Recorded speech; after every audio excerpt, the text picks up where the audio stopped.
And we are live. We are live. We are Yes, live. yes. And this is Lucy, the Mofo Princess. The Mofo Princess has landed.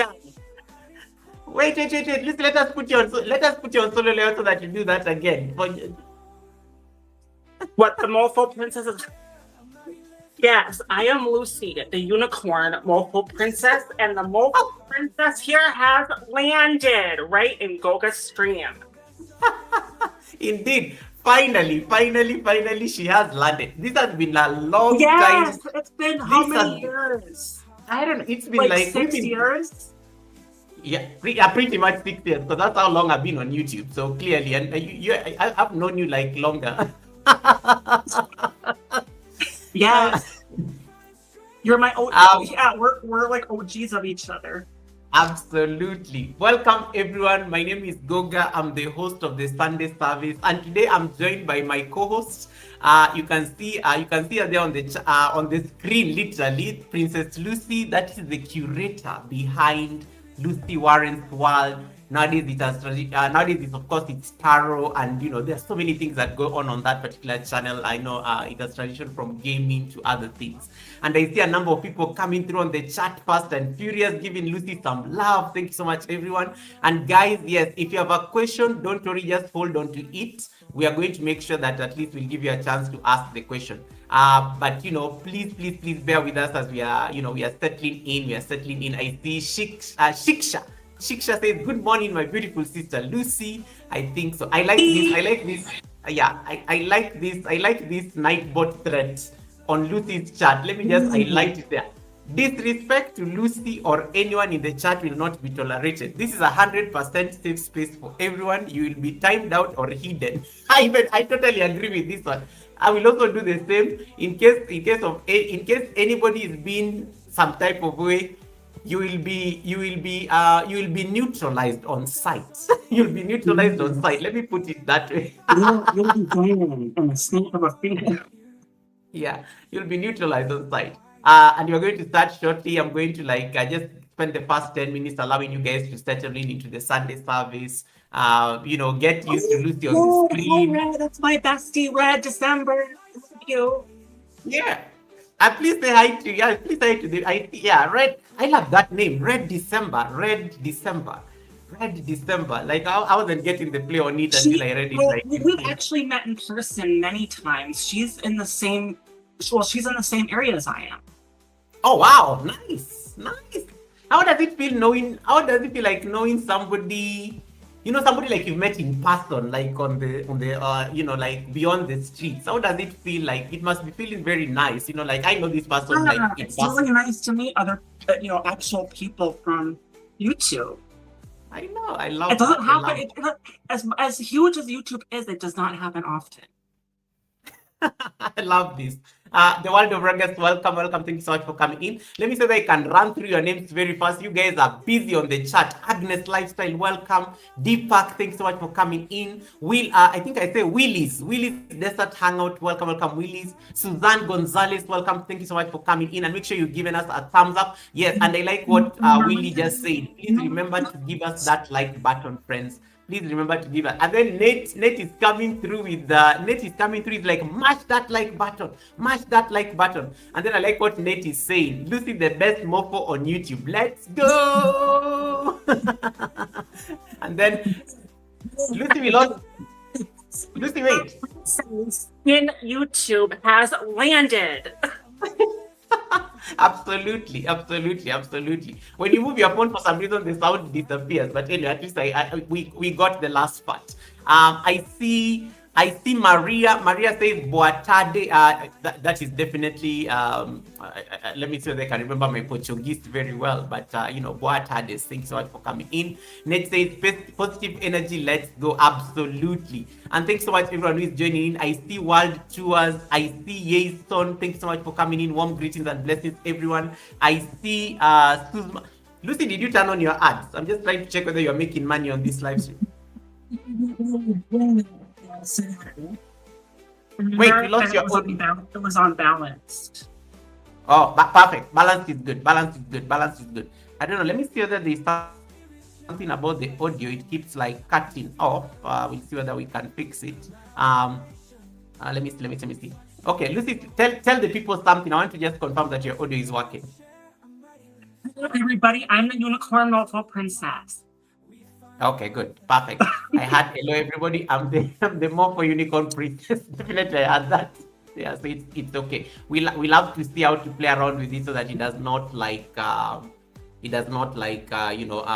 we don't want to miss the Lucy story. The Lucy story is very captivating. It's very like it's a story that is going to make you like appreciate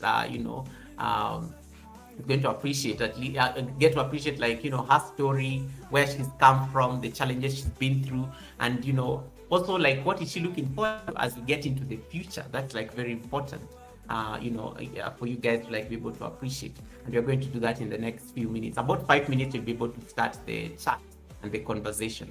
While was is asking you, Lucy, how is the weather there? Here it is cloudy, light cloudy. You know what? We use Fahrenheit, and lately it's been in the 90s, sometimes pushing 100. Yeah. And really humid. It's been warm here. Okay, warm. Yeah. First of all, I like how you're wearing a black outfit so clearly. I dread wearing black, especially if it's hot. Yes. Well, this is what I got going on for today. That's my dress. We're getting like a whole Lucy. It appears we even at this point we'll even start getting like like the money come for your nails at this point. What? I'm sorry, I missed that. No, I'm saying at this point you'll end up needing a money come for your nails. You need like I don't know how many cameras in that place. I think you need like about 10 cameras to give all angles of your palace. All angles, yeah. I'm not. Well, yeah, it's really hard. I'm in a small place. No worries. The kingdom is expanding. AK, welcome. Thanks so much for coming in, and everyone, thanks so much for like coming to support Lucy. I see Zol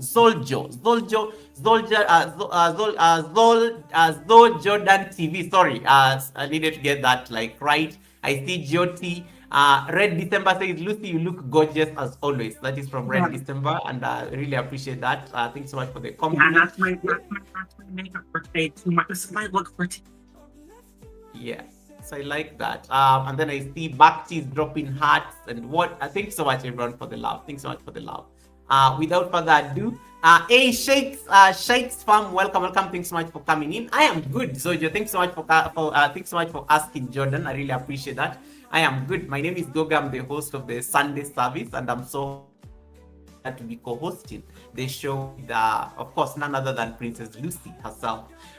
Yes, and guys, in case you're on my channel and you're wondering who Lucy is, I mean, most of you know Lucy. Lucy is like one of those famous people everyone knows, because Lucy, there's an unwritten rule on this white street that Lucy never sleeps. Lucy is a robot.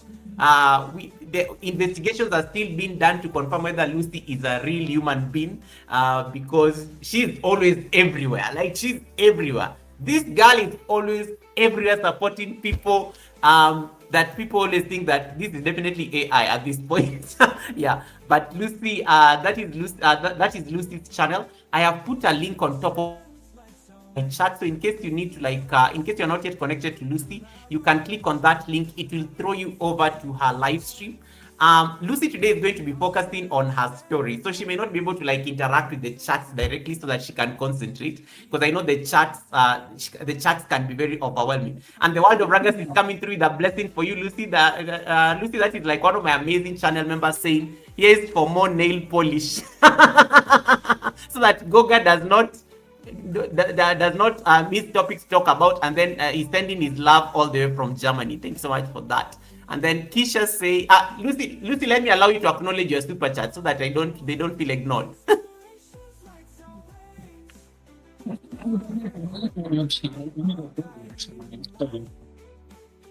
Sorry, just repeat that again. And the Mofo Princess, thank you. I had to do it. It's like, come on your channel.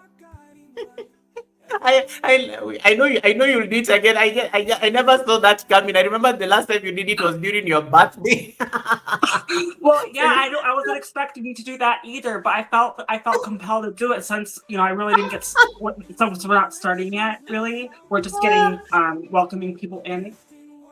That is so funny. Like you totally took me off guard. I never saw that coming. Well done. Thanks so much, the world of Ruggers, for the blessing. I really appreciate that. Thank you so much for that. And I think you got your hee ha. Yes, da Bilia, and the Mofo Yeah. Princess thanks you. Thank you for that. And yeah, Ruggers, when were you ever thanked by a princess, for the blessing? Yeah. Okay, Lucy needs to adjust the microphone a little bit so that she can be audible. No, I know when she moves, Lucy is like main character energy. So she has like a lot of energy. She moves things around. But that's why you notice when yeah, I do this. Yay, Tamsack. Yay, Tamsack. Yay, yes. Tamsack. So I'm just going to make sure. Don't worry, Ragat. I'm going to make sure Lucy does not touch that phone again, because the moment Lucy touches the phone is there, you lose your audio. So Lucy, don't touch that phone. Keep it there. Okay, I won't touch it. I won't touch it. Yeah. Okay. And everyone, rock solid passion is saying, go Lucy. Thanks so much for that. And Lucy, there's so much love you're getting on the live stream. I really like that. That is so beautiful. There's so much love in your community. Yeah, I love you. And I know. Yeah, and I know you've talked about your community a lot, and we are going to talk about this. I see Canino. Canino says warm greetings and blessings to everybody in the chat. Thanks so much for that. And you guys are just coming through with your blessings. I see Jadim Connect. Thank you so much, Jadim. Appreciate that support as well. Thanks so much for the love. And all of you, Surviving Men series is in the building. And thank you to everybody who connected to Lucy as well from my side. I really appreciate that. The link is going to stay there until the end of the interview. So we are multi-streaming on both sides. So what is happening is that we are streaming both on my channel and Lucy's channel. So I'll actually suggest you go watch from Lucy's side, because Lucy is the co-host. So I mean, that's the best love and support we can give. So jump over there at Lucy's, and then let us watch the show from.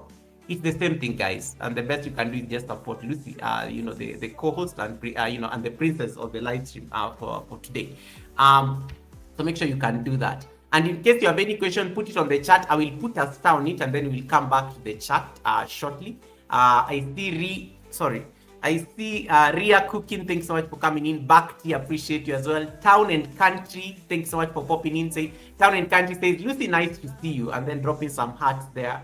And then yeah, so in case you have any question you want to drop on the chat, feel free to drop it on the chat. And then I'll be able to of course bring it out very clearly, so that you guys at least are able to get Lucy's answer. Zoe Life, nice to see you, and thanks so much, Bhakti Babita. Hey, I love that name, Bhakti Babita. Thanks so much for that name. I love it. Babita is that name has a very nice ring to the tongue. Like you say Babita. And my sister Kisha H is in the building. Thanks so much, Kisha, my lovely Kisha. I really appreciate you coming in and supporting. Thanks so much, Kisha. I know you're busy in the background, but I really appreciate that, Kisha. Guys, Kisha is one of my mods. Please keep the chat respectful. In case there's any whiff of disrespect on this chat, my moderators have permission to neutralize you on site instantly. And Lucy also has some very great moderators on her chat, so we'll be making sure that at least we keep the chats very respectful. In case you want to ask any question, there's a better way you can ask a question. Just put it on the chat. I will try as much as I can to see all the questions that have been dropped on the chat, and I'll be able to bring them to Lucy's attention. Hood Cat, nice to see you, Hood Cat. Thanks so much for coming in. Nice to see you, Hood Cat. All right, and then Susan, don't worry, Lucy. I will make sure Lucy answers this question. I know Lucy was discussing this the other day during her live stream. When she was reading her cards. But I know Lucy. In short, Susan is asking about Brian. But I know you are doing a card reading. Was it 2 days ago? So I know I know where this conversation started. But don't worry, Susan, I will make sure that I remind Lucy about this later on in the live stream for today. But guys, allow me to start the chat. Lucy is not going to focus on tarot today. Today, Lucy is going to focus on her story. And then I know tarot is part of the stories that Lucy normally shares with the community on this particular platform. But today we want to shine a light on her story as a creator and as a person. But definitely we are going to like make sure we'll talk about tarot much later on, because it's one of the things that makes our channel rich and diverse as it is. Right. So let me see that I can before I introduce our guest. Yes. Yes, Lucy. Sorry. Oh, I said I'm not, just to put this clear, I'm not doing any tarot questions today. Perfect. Thank you so much for that. I needed Lucy to just clarify that so that at least we're in the clear. But don't worry, guys. We will make sure that at least she does this live stream, so you can always catch the live stream there, or you can just drop the question on one of her videos, and I'm sure she'll be more than happy to like respond.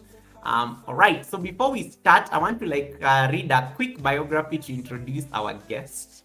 And it's important. It's my own version of who I think Lucy is, because Lucy happens to be one of the people, actually one of the people and YouTubers I've known longest, probably on these whitey streets.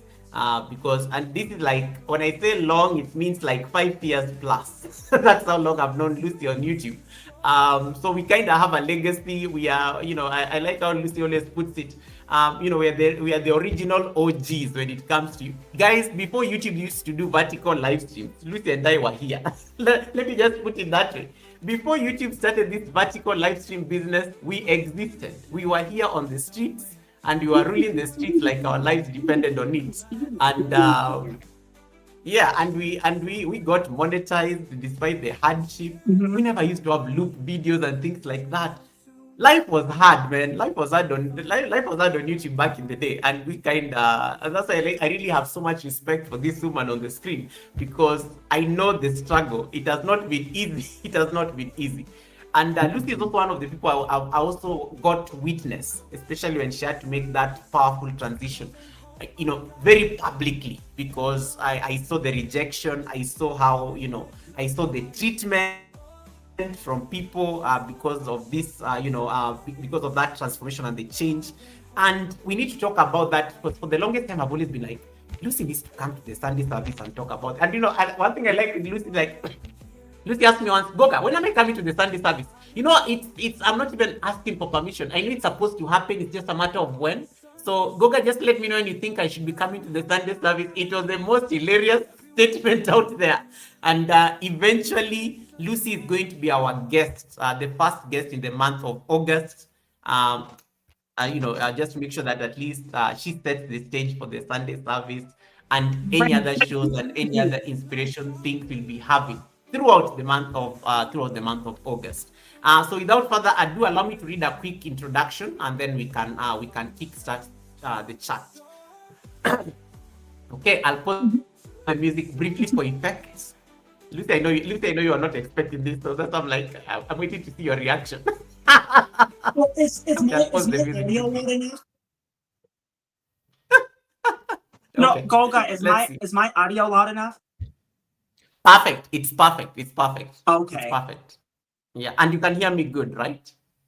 Yeah, I can hear you. Perfect. No, it's perfect. It's perfect. It's good enough, and I think it's ready for you.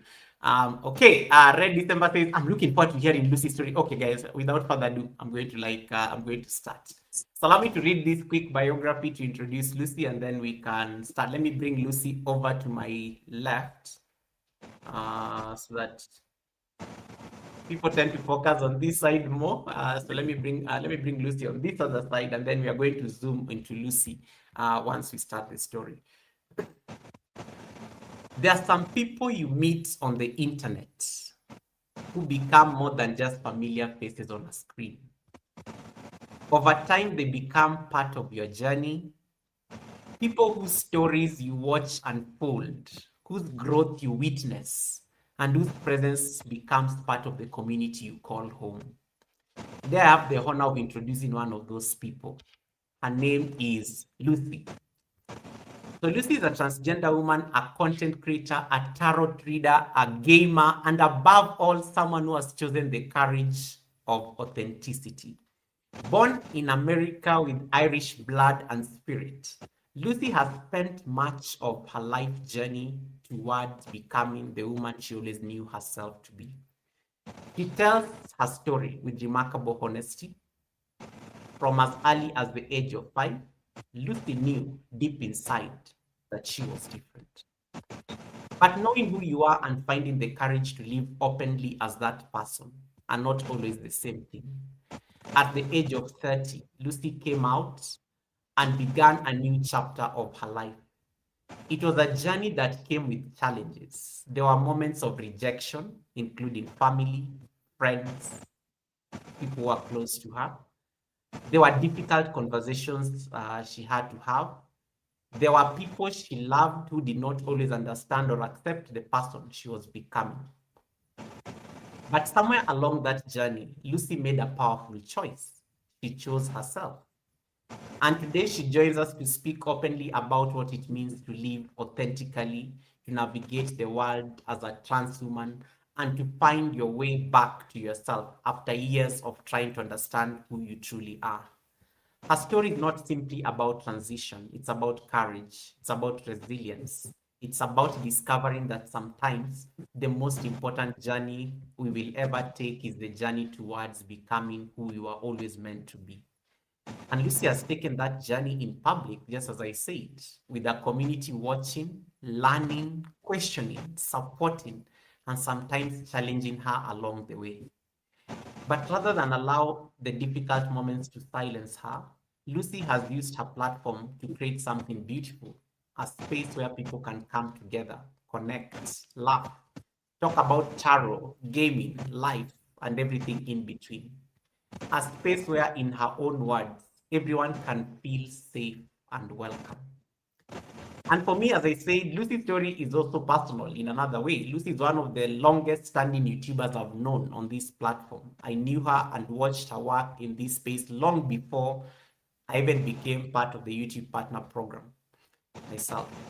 So I've had the privilege of not just being a creator, but a person, someone who has continued to show up, continue to build community, and continue to evolve. And if there is one thing that stands out about Lucy, it's definitely her bravery. The bravery to tell her story, the bravery to face the difficult questions, the bravery to stand in the middle of a very public world and say, this is who I am. And today, Lucy is living a life that she describes as better than ever. And perhaps that is the most powerful part of her story, because after everything, the uncertainty, the rejection, the challenges, and the years of searching, she has arrived at a place where she can finally say, I am here, I am myself, and I am living. Whether you know Lucy for her unmistakable unicorn heart and rainbow unicorn vibes, you all know these emojis that Lucy throws all over the YouTube streets. Her tarot readings, her gaming, her incredible dedication to the YouTube community that she has built, or simply as the woman behind the screen. Today, I invite you to meet Lucy, not just the creator, not just the YouTuber, but the woman behind the journey. Ladies and gentlemen, this is Lucy. Lucy, welcome to the Sunday service. I know, sorry, I think that is the longest introduction I've ever had to make on this platform. Well, I got the fastest introduction that you probably ever had. The unicorn mother. I'm trying to cuss. The unicorn mofo princess has landed. Hello, everybody, and don't you forget it. I love that. I love that. I love that. I love that. And thanks so much, everyone who is coming in. And thanks so much for the hearts and the love you guys are dropping. Thanks so much, guys, for supporting. I see Parisian over here. Thanks so much for joining and supporting Lucy. And once again, guys, we are multi-streaming, so you can click on the link that is pinned on top of my chat. It will take you over to Lucy's chat, okay? And then you guys will be able to be connected and be part of that beautiful community. And before I start and before I get Lucy to start talking, because I know she's excited, and Lucy has like main character energy. I'm just going to just give a bit of like a note, you know. I'm going to give a bit of a note because number one, this conversation is intended as an intimate get to know you session rather than a debate. So the chat is going to be heavily moderated both on my side and Lucy's side, just to maintain a safe space and respectful environment for Lucy to share her story. And then this conversation may also become sensitive at some point. So we may get into conversations around personal challenges, mental health, bullying, and experiences of rejection. These topics, of course, are also going to be discussed with care and respect. But it's always important to say that viewer discretion is advised, so that in case you're one person who has been through these issues, at least you're aware that we may end up discussing these particular things. So that out of the way, welcome to the Sunday service, where I am co-hosting the show with Lucy. And Lucy, let us start, because I know I may have not done justice to that introduction, but if I was to just get this conversation going, I love starting here because it makes us like set the stage. For somebody who is meeting you for the first time today, who is Lucy?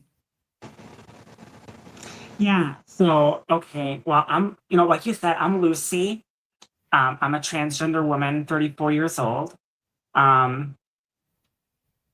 So I guess I'll just start from the beginning. So, like when I was age 5. So when I was age 5, I knew that I know I wanted to be I remember wanting to be a girl. I would try to wear dresses, or at least t-shirts to simulate having dresses. I like to wear wigs. But I probably would have fought my mom and dad and my family if it wasn't for they weren't okay. So I grew up in a rural area in Minnesota, in the USA, in America. But I mean, we weren't like really churchgoers, but it was still being said to me, not like forcing down my throat or anything, but just I guess it was common knowledge on what people were just talking about. On how, like, if you were gay, or if you were, and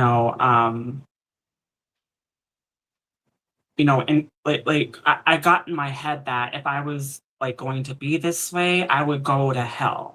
And at 5 years old, that got in my head somehow.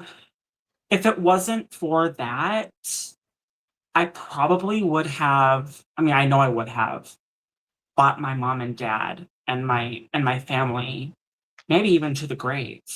Because, there's a lot of people that get abused when they are transgender, growing up as a trans child.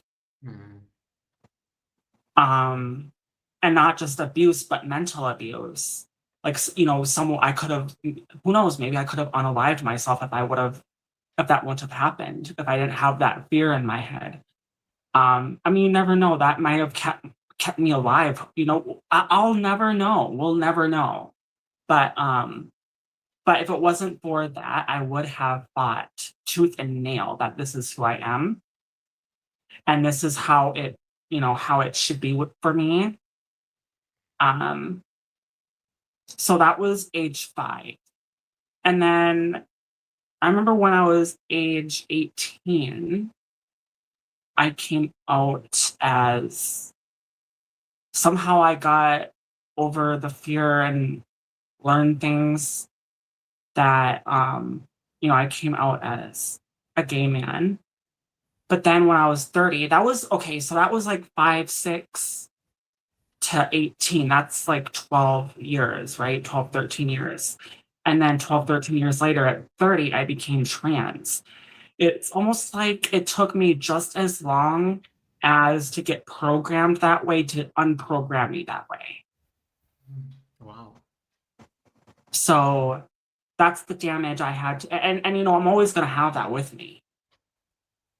It's part of that what makes trauma.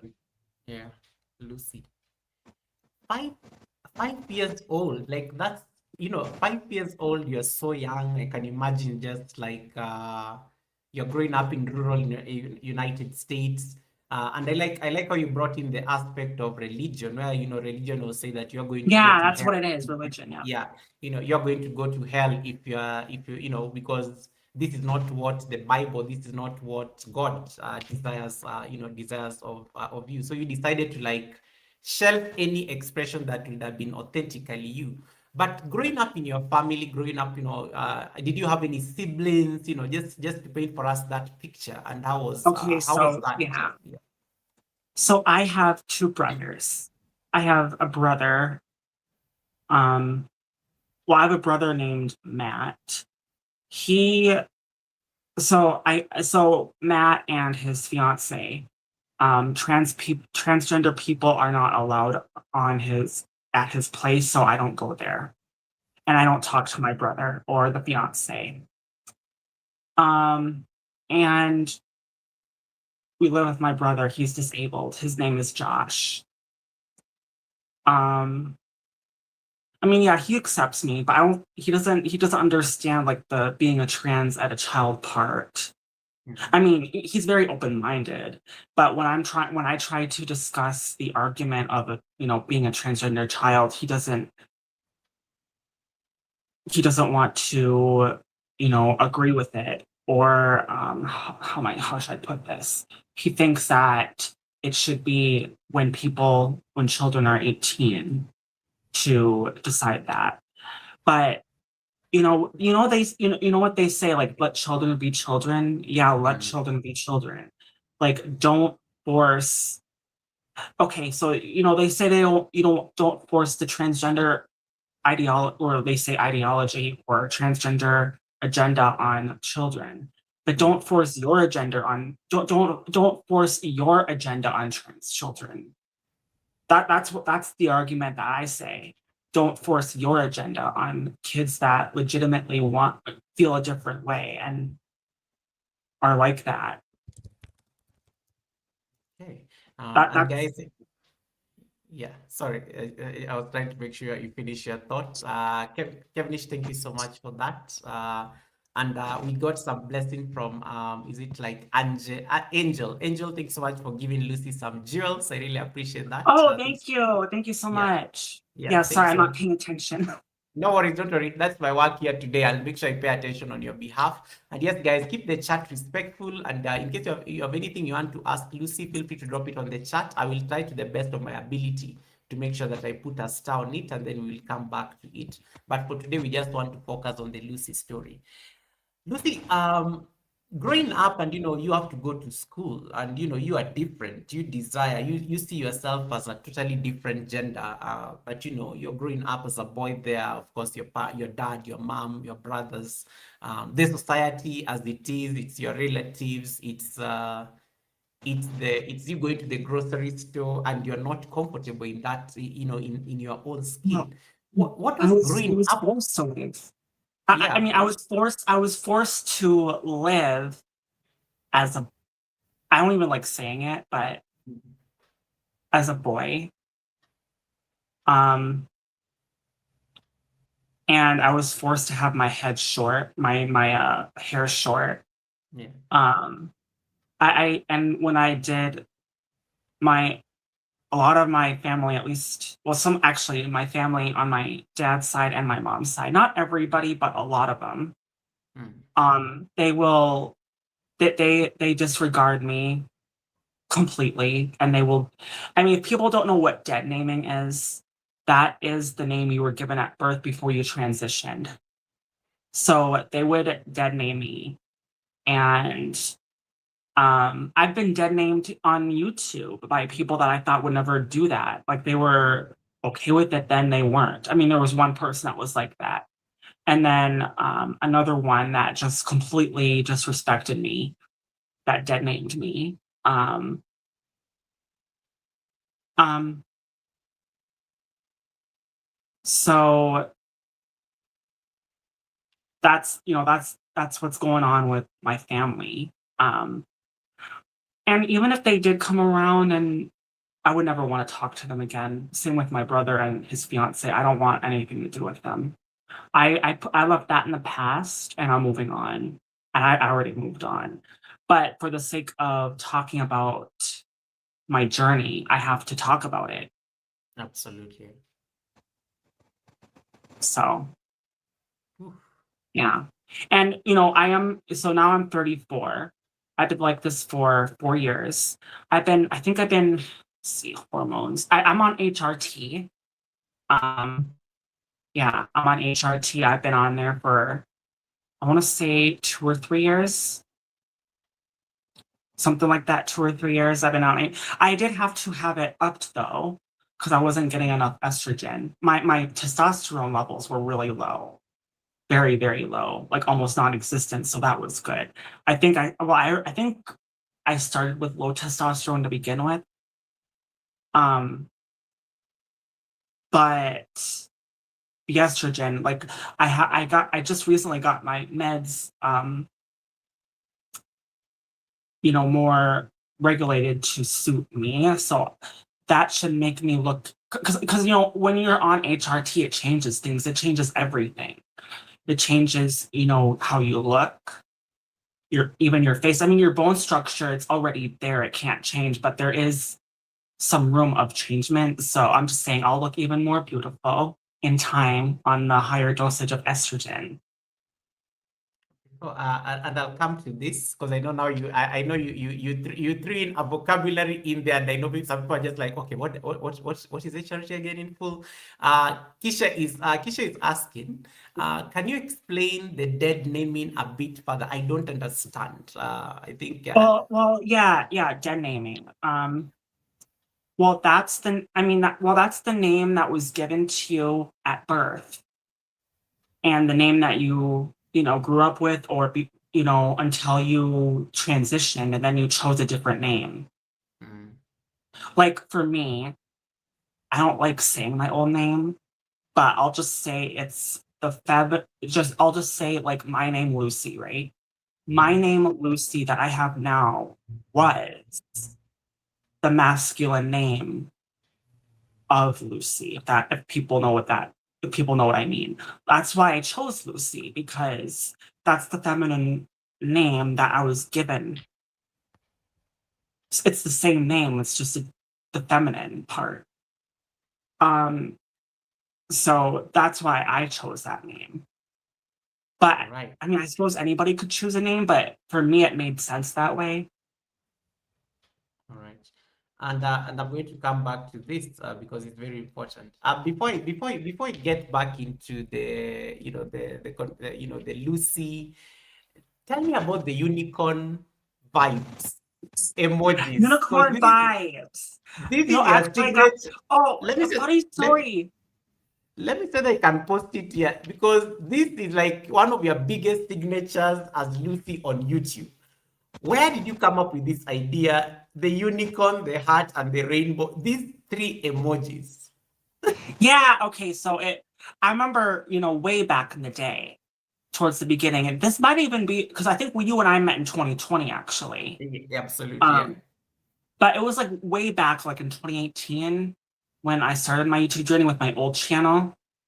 I started this channel in 2020, but I deleted that because of someone else. His drama. But I got that. Actually, it's a good friend of mine in Red Decembers on YouTube here. I think I'm okay saying her name. Her name is Xenia Adventures. She would do the unicorn vibes, unicorn vibes. That's where I got the unicorn vibes. But she didn't have she didn't like put emojis like I did. I came up with that part, the unicorn.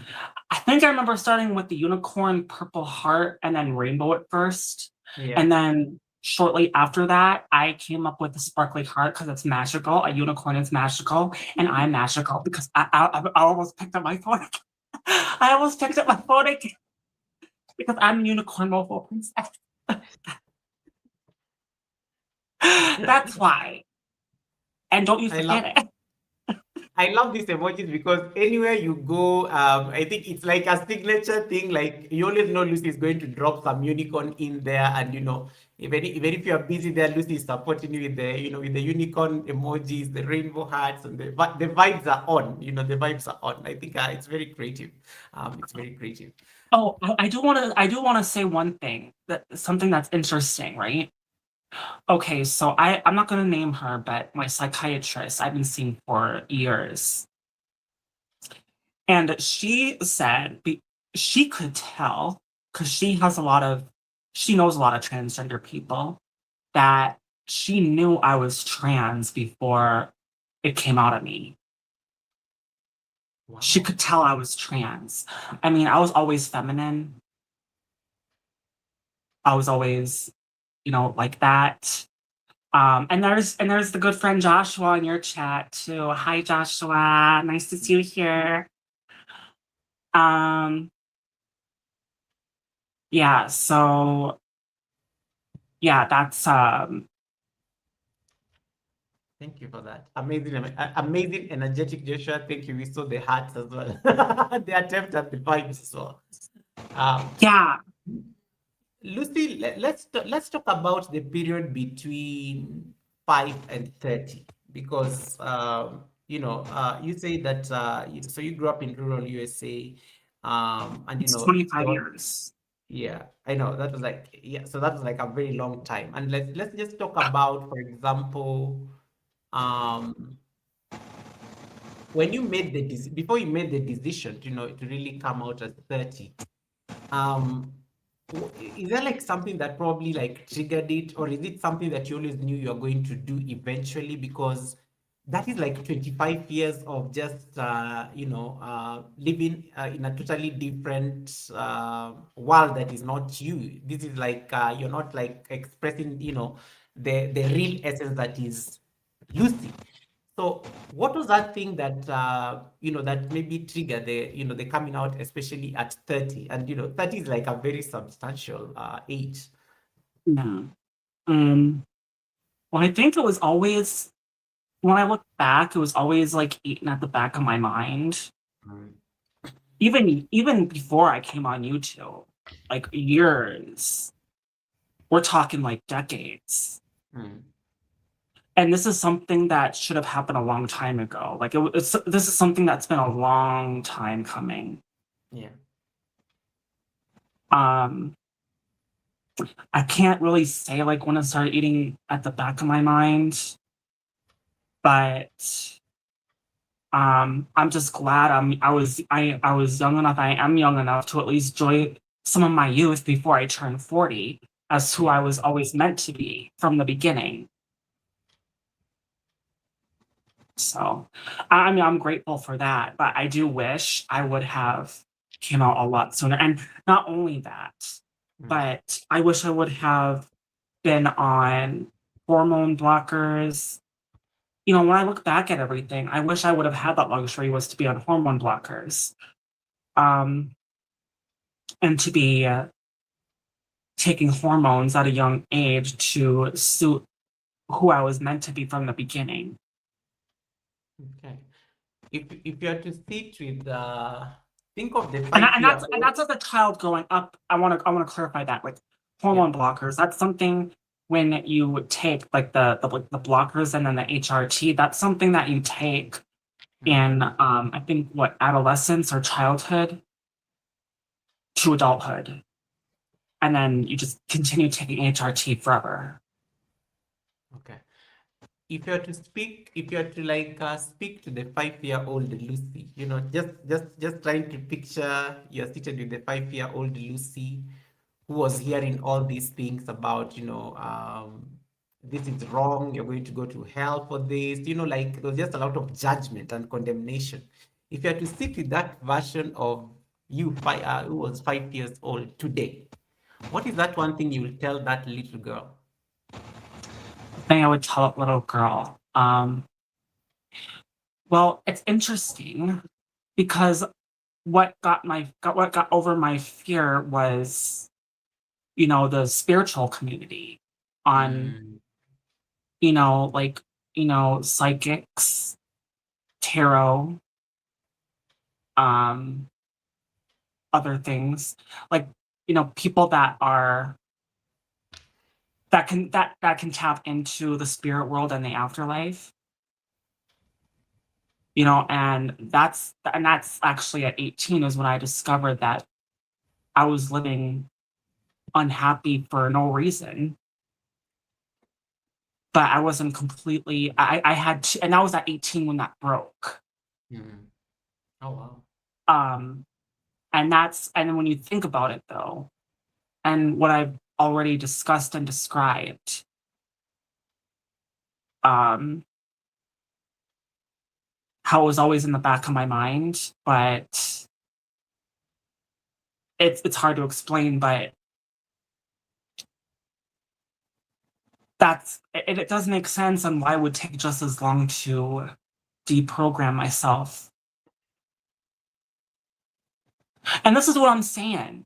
Like, you hear people in the news that, and I'm not trying to bring politics or anything, but sadly it's the truth. People on the right, they want to, they don't want and I can see, like, some of it being manipulated, right? Trying to force an agenda on a child, whether it's like, being a transgender when they're not transgender. But like I said before, they don't think about it's that they think that transgender, in period, whether they're a child or adult, not all of them, but a lot of them, like in the news on the right, they think that it doesn't exist and it's a mental illness, whether they're a child or they're an adult. So they want to force their agenda on them. And to me, and actually not just to me, it's fact, it is just as wrong to force your agenda on a trans child that is trans. It's just as bad as forcing a transgender agenda on a non-trans child. It messes up the mind either way of that child. And I like this conversation because it can be, I like the idea of flipping it the other side, that, the world is used to, like, you're the one imposing your agenda, be it like around the LGBT, agenda on the child. But it can also, if the roles were flipped, it can also be the other way around. Absolutely. Yeah. Absolutely. And I think this was, becoming Lucy, and this is, I think, where we are going to spend a very huge part of the conversation. And thanks so much everyone who is coming in. Rebecca Prince, I see you. And once again, guys, don't forget to hit the thumbs up button. And in case you're not yet connected to Lucy, the link is pinned on top of my chat. So Lucy, like, you turn 18, you become an adult. Just paint for me a picture of, did you feel any bit of freedom when the day you became an adult? Like, you could start making decisions on your own away from your parents' house? Or was that still something that you used to grapple with? Just trying to check whether, did 18 make any difference for you? Yeah, so 18, actually I was still in high school. I was in my senior year at 18. Yeah. Well, when I came out, my mom did not have, my dad didn't have a problem with it, but my mom did. But since then she's over it. She was over that, and she's over, this. And actually, when I came out as trans, I actually was surprised. She didn't give me a hard time at all. So now maybe she knew I was trans. I don't know. Did you come out to them around the same time? Was it at 30, or it was well, no, I came out at 18 as wow. Okay. As I'm not even gonna say that, but because I'm a woman, that's how I view myself. Of course. And I finished, like I said, unprogramming myself, deprogramming myself at 30. And that's actually probably like one of the happiest moments of my life, when I came out at 30. So because I was, well, you remember back in the day, I was never this energetic and happy as I always am. Like, I'm the unicorn mofo princess, and don't you forget it. Yay, Tamsack, all that, and moving it around. I remember we could never even see you on screen. You only just used to put your game, and that was it. Yes. And now, and also, well, and we also discussed this too. Like now, like, I'm in tarot, I do, and actually do want to get into sound healing and Reiki. Like we were talking about that. The singing bowl music, the tuning forks. Yes. I've always had an interest in the paranormal too, doing stuff like that. These are things a yogi would do. Absolutely. Yeah. You know, And I so like it's how like, you say that the spiritual community is actually the one that helped you get comfortable actually, bringing out the real essence of. I'm very curious how that happened, because what is it that drew you to that community, just to be able to help you, you know, find that motivation well, to just like become. I've seen people do like tarot card readings before on Mm, situations or what's going on in government. Like, people that have channels with tarot. I've been watching that for years. yeah. And then when I saw people do it on here and I got acquainted with them, that actually inspired me to do it. And then I started doing it, practicing. And now I have so many decks, tarot decks, and I want to expand not just, the typical 78 tarot deck, but also just other card decks. I mean, I'm not a beginner. I know I've been doing this for a little while now. I mean, I've been doing this for over a year, and I picked it up really fast. Mm, Um, and then I mean, and also like the bowl music. I like to listen to that like when I sleep or when I'm, or when I need to relax. yeah. Like sound healing. I like that. I love sound healing. Like it's one of those Yes. things that makes you feel very, ooh, yeah, very peaceful. I want to talk about like you coming out at 18, and then I want you to explain for us this deep programming. I like how you keep on using this word, and I always pay attention to the words that the co-host is using, because it's very important for them. When you came, I like how you say that when you came out, your father was more receptive than your mom, which is very interesting, because you always believe that moms are more likely to lean more into to be more empathetic. But clearly, your relationship with your dad, when you first had to tell them that this is the reality, this is what I am. That conversation, how did it even happen? Was there any change of attitude towards you after you told them? How did it go, especially with your parents, that conversation? Well, I didn't like worry about it. Like, I mean, yeah, I was worried, but I remember, but I just cut to the chase. This is who I am. Yeah. And my mom gave me a hard time about it. Um, she she basically gave me hell, and that caused me to not that caused a problem in our relationship, my between me and my mom. Mm. But I'm over that. We're over that. So yeah, everything's I just look at it like this. And I'm not the only one. There's people like me that are born into this world this way, not just trans, but something else different to Mm. help the human race evolve. Ooh, I that's mean, in a way, powerful. that's how I I like see that. it. That's a very powerful line, Lucy. Because I like that. I like that. How about dad? Were you always close with dad? Why do you think dad was more receptive? Or was it something that he kind of expected, or it wasn't new information to him? What the Yeah, when you had to come out to your dad. So you said mom was Oh, I mean, very, actually, yeah, they were there together. Like, I yeah. came out to both of them right there. Oh wow. Yeah. Then we talk about deprogramming. Explain to us this, because you say this is now a journey, a 12-year journey, Lucy, between 18 to 30.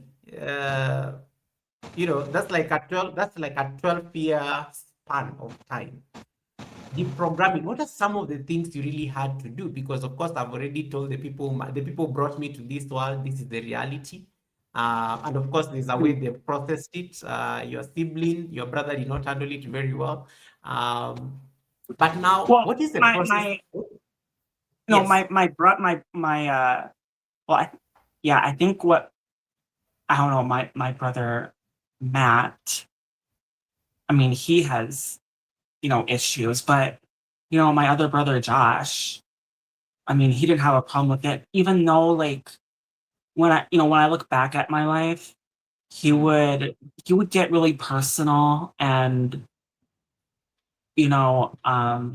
how do I say this? Ask if I have a partner when I'm age like, and I don't know how to respond to that. When I was Yeah. like in high school, it's like, it's really none of your business. I mean, whether you're a parent or a brother, it's really none of your business to ask that. Yeah. And that's what I was, when I look back, that's just another toxic part. But I don't know. I don't know what makes him think that that's okay. That's what I don't understand with my brother Josh. Um, Even though he's like the more accepting one. Um, but my other brother, I don't know what's going on with him. Like if something makes someone else uncomfortable, it's like, it's not a big deal. Just go as your old self or something. I don't know. If like say for example, like his fiance wasn't comfortable with me being up there, just come up as who you were before. It's not a big deal, but it is a big deal. Yeah. I'm just not. How about I just don't come? What was your You know, biggest and what was your biggest fear, especially because I know you made that decision on the people you're going to come out to, of course, your parents, your siblings, maybe a few friends or classmates. What was your biggest fear, especially when you made that decision first? Because that can help us understand then the repercussions of that decision. oh, I'm sorry. What? No, no, I'm just like, what was your biggest fear before, like, you came out to your parents and your siblings? Like, what was that initial biggest fear? I'm gonna tell them this because you can't predict how they'll react. Yeah, I think that's what it was. Like I wasn't I didn't know how they were gonna react. Yeah. That's basically what it was. um, but I mean, being trans. Mm. Um, oh, and then Joshua says my siblings are still nosy, and I have to block their phones sometimes. Yeah. And Well, I Kisha mean, also say, yeah, and Kisha says she's still very nosy with her siblings. yeah, and people know even now, like Yeah. when it comes to dating, I don't have a boyfriend. I'm not on dating apps. Um, I don't know who's out there for me. All I know is that he's somewhere. I don't know where. Mm. And I don't know. I'm tired. Okay. I've been burned when it comes to dating. The right man just isn't here yet. Okay. I just gotta believe somewhere, somehow he's there. Yeah. Was there like a surprise reaction? Like, what about your friends? Let me move from family. Let me talk about friends, the people who knew you. Um, was there like any surprise reaction, maybe from somebody that when you came out, you actually did not expect them to like be that receptive? You probably thought they were the ones who are going to be more hostile. Yeah, actually, honestly, when I think about it, it was a little surprising to me on how they weren't that reactive. Oh, okay. David, welcome, David. Thank you so much, Frank, for that, and thanks so much, guys, for the thumbs ups you're giving Lucy. Oh, and Um, well, well, Josh, my brother Josh, he's in his 40s and he's the oldest of us. He's the oldest sibling. yeah, I'm the youngest. you expected more And reaction. what? You You expected expect, more oh, reaction. yes. I like that surprise. I like that surprise. I love that surprise.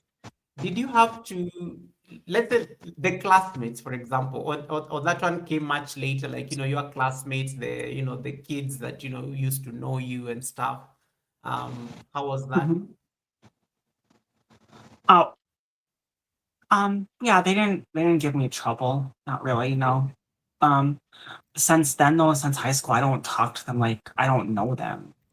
You know, I think that's what happens most times. People, they grow out of their high school years, they don't pay attention to their classmates. They just do their own thing. And that's kind of what it is. Like that's in my past. Mm, And I don't think about it. Um, but I mean, I didn't really have a lot of friends in high school. makes sense. So, You have but I, you have a nice question from town and country, I think, which can summarize this.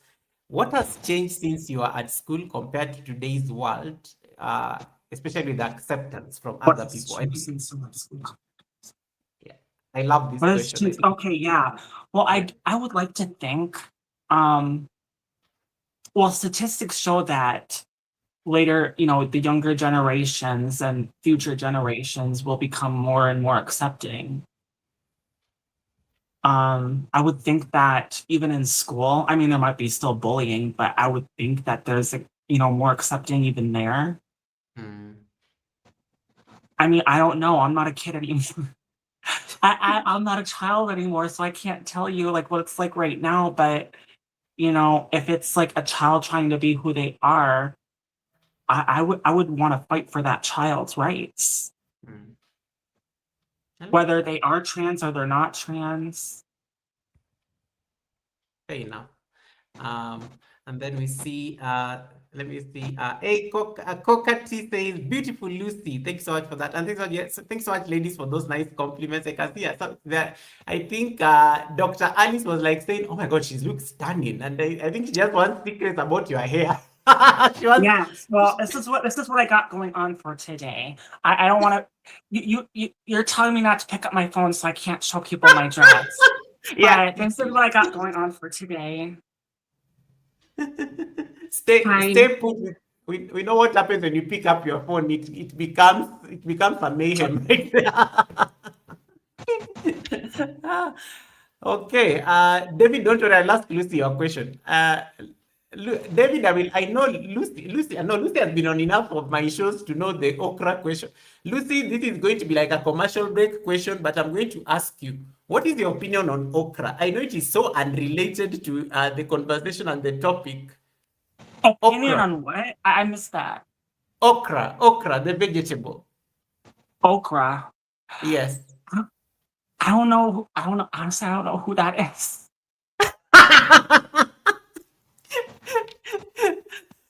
Okay, David, You, Lucy does not know what okra is. We'll leave it at that, David. You've not. So David and I have this fight over okra, the vegetable. So any guest who comes to the Sunday service has to be asked whether they eat okra or not. So you gave us a very yours is a gray area because you're you're not like you're not talking about Oprah. You're talking about no, okra. not okra, no, not okra, not okra the person, Okay. okra the vegetable. Yeah, I don't know. Lucy has to go and try okra. Then I think she will come and report the results. I don't know. All right, David, don't let it go. David, let it go. Lucy has to go and experiment with the okra first, and then I will get the results. Anyway, let me continue. Lucy, back to the conversation, especially around the journey between 18 to 30, before you finally, before you finally at least, because I'm trying to figure out like, you've come out to your parents, of course now you're a young adult, you're just finishing like high school, getting into at least where you have to start making decisions. But of course you get acceptance, and I like how you paint how it was rough. Even the relationship between your mom initially was very rough. Mhm. Your dad was more receptive. Josh, your big brother, was also like more receptive. He was just very curious because probably it was just like, okay, is there a partner? Is there like somebody or something like that? But I'm trying to think about now your journey after coming out, because did it end after that? Because somebody would assume that, okay, I've come out to my parents and everything. I don't have a lot of friends. I don't need to explain myself to people. But now is when now you have to start taking those necessary steps towards becoming Lucy. How was that journey now after coming out? Was it any easier? Was it even harder? You have to deal with, of course, a family rejection here with your brother Matt. How was that journey between 18 to 30? Oh, you mean basically like living a lie? Yes, Um, yeah, or even just in terms of even like your, some of the things you had to do, the relationships that how you have to keep your relationship with the family, how you had to work towards now the transition decisions. yeah. Um, So yeah, I was, honestly, like I still wasn't very happy when I mm, think about it. Like I was not happy.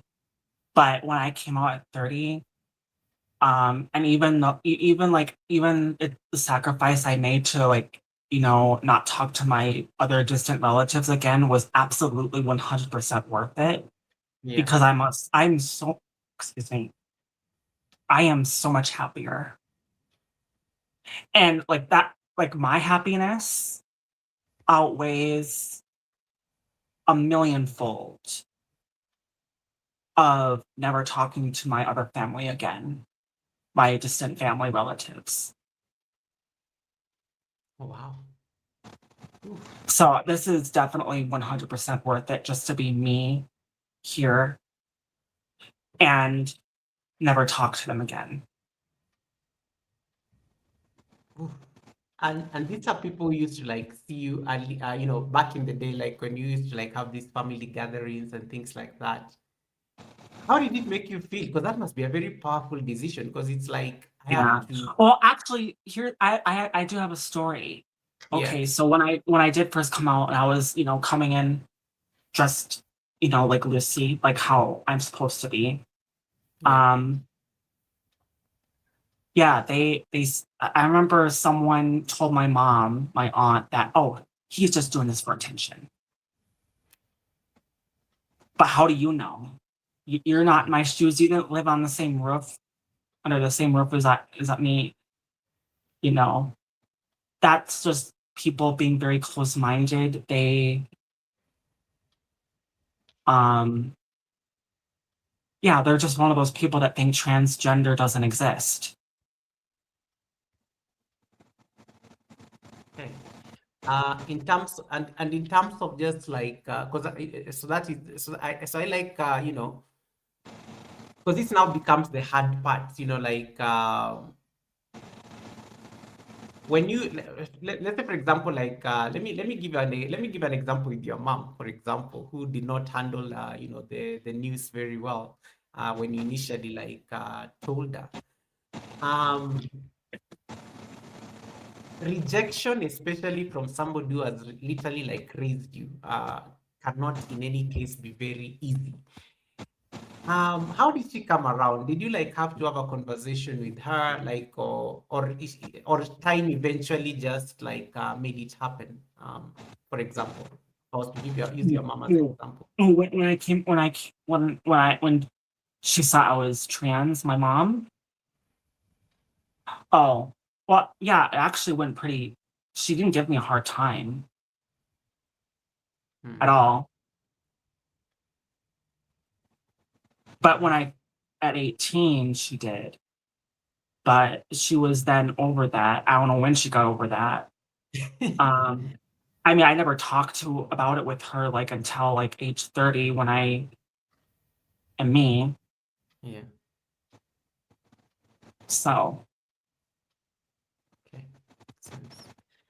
And then now yeah. the and now comes the big conversation, becoming Lucy, and because one And of the being reasons the best robot on YouTube. becoming Lucy, and then of course on the robot conversation, you talked about, and maybe you can just explain to us, because I know some of us may be coming from an ignorant place. So you Mhm. talked about, one of your biggest one of the biggest regrets is probably you should have started on hormones earlier. Things like that. You mentioned that earlier, that now with the benefit, knowing what you know now, you feel like had you started earlier, maybe things would have been a bit smoother. And I think you just tried to explain to us, what these things does. You talked about HRT, the journey to transition now. You become Lucy, and you're very specific that guys call me Lucy. And I totally like how, when the name when the name was official on YouTube, and even the reactions, and even how people were like, I think people are there, I think, confused for a moment on how to like call you or even handle that change. It was a very public like transition, and you are literally Yeah. on the spot. You are literally on the spot, and I can't imagine how that could that felt, because I know you took a break for a while and then you came back, and then all these changes were happening. Talk to us about now that journey to transition. You talked about hormones. These things, I'm sure they cost money. They have a financial Mhm. implication. They have, So, yeah, like, talk to us about that just for us to understand. so hormones, yeah. Well, I mean, with hormones, I mean, like I said, it changes you. Like I'm on HRT, male to female hormones. So yes, like at least with my situation, yes, like my breasts are growing bigger. Things are changing in other places around me. Um, see. Oh yeah, less hair growth, like a lot less body hair growth. That's what happens on HRT. Um, at least male to female. Um, but I never had. If people know what bottom surgery is, I never had that. I don't, and like it's every situation is different, right? So I mean, I never had that. I don't plan to. I don't want that. I want to keep what I have Mm. down there. Um, but someone else might want something different. They might want to go through the surgery. And, even though I'm all for, trans children being, or just children being who they are and were always meant to be, I Mm. have a very strong opinion about children having that down there, that surgery, bottom surgery. And just, my opinion, I might get hate for this, but like children under 18 having that surgery, I think people should be at least, or children slash people should be at least 18 years old to get the surgery down there. That's my opinion, because that's something you cannot reverse. And It's a life altering decision. quite a life altering decision. And when like, when you're like talking about hormones, for example, it means like, these are things that probably it has to be supervised and things like that. Is there like a cost to these things? Just, somebody is just curious because, like, again, or, like, and if you had to explain to your parents, did you have to explain to your parents these changes, just in case, they're asked, they're curious, or they have to interact with you? That conversation, how does it happen? I mean, I just, you know, well, actually, well, my best friend, Red December, helped me too. Actually, um, I talked about with her, and Mm. she was actually the one that helped me, helped me. She was like the bridge to get. I mean, I know I would have came out eventually, Mm. but I would have found a way. I know I would have, but she was the bridge that helped get me there. If it wasn't her, I would have just, made my own bridge or found a different bridge to get on the other side. I don't know. But she was the bridge that helped me get there. Um, I just started wearing dresses, wearing makeup, doing my own things. And when when it's been suppressed for so long, I'm sure it goes for trans men too, but in my situation for transgender women, I've heard this before, that your femininity explodes because it's been suppressed for so long. Like, you want to do all the makeup, you want to look perfect, you want to look as like the best feminine version of yourself that you can possibly be. And that's how it is, because that's just psychologically how things work. When things are suppressed, you embrace it to the max. I love that. I love that, embracing it in all aspects. Uh, and shout out to Red December for just helping Lucy find that bridge. It's Yes. very, If she's it's very listening, I like, love you, bestie. yeah, it's very rare to for. I like that description that Red December, you are the bridge. I think that's a very high compliment coming from Lucy. It's not very many people that become the bridge. Lucy, Oh, you're I'm drinking. I just want people to know, if people are just, this is what I'm drinking. Monster, yeah, Monster it's electric blue Monster energy drink. and I'm going to ask about the robot questions shortly. Don't worry. When it comes to and I was just explaining that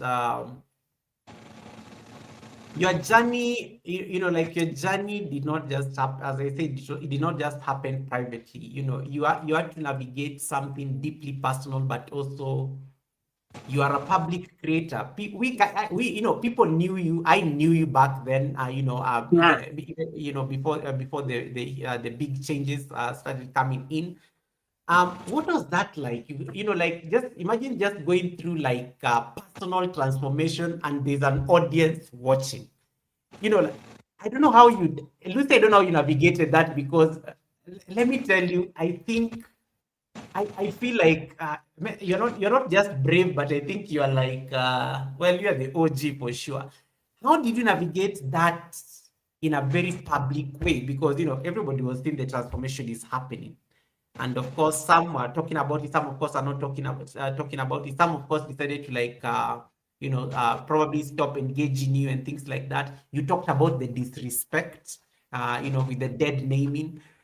How did you Yeah. navigate this, especially as a YouTuber? Because we were all over the place. You can't even say that it is something that was like very personal or private. Well, are you asking like how I handled that or what I did about that? How you handled it, because that Oh transformation yeah. was it was a very public transformation, especially because you are a YouTuber by then. People knew you. Yeah. Well, Yeah. I mean, I talked about with, people that may have knew like the persons or people that were dead naming me, Mm. but I didn't really. I eventually just blocked them and never talked to them again. And then, there are people like that, not necessarily like because I'm trans, but I mean, there's people that I haven't talked for like on here that I haven't talked for like 5 or 6 years. And sometimes it's just like that. Like, not everybody is meant to be with you. Or I mean, as a friend or anything.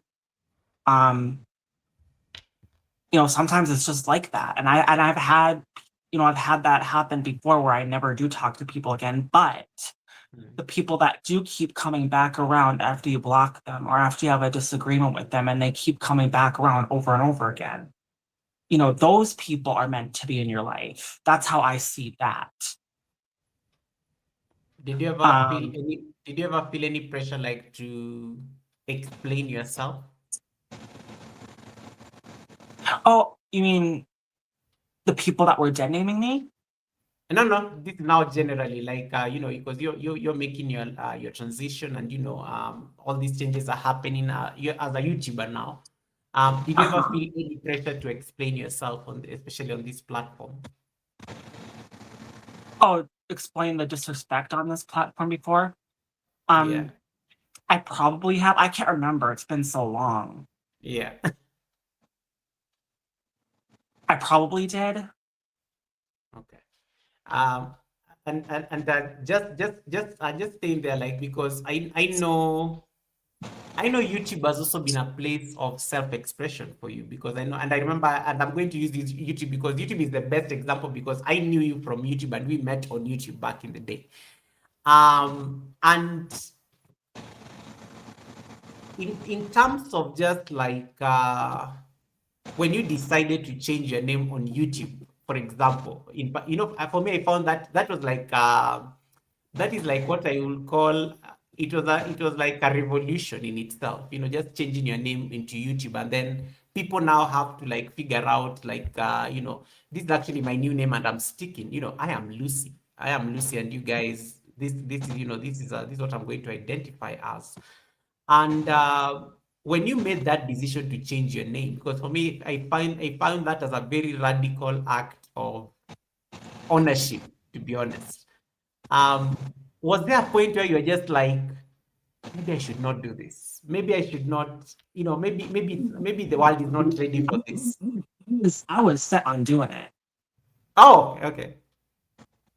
I wasn't, I wasn't letting anything or anyone stop me. Like, like I think this is probably how, like, when you have like an aha moment Yeah.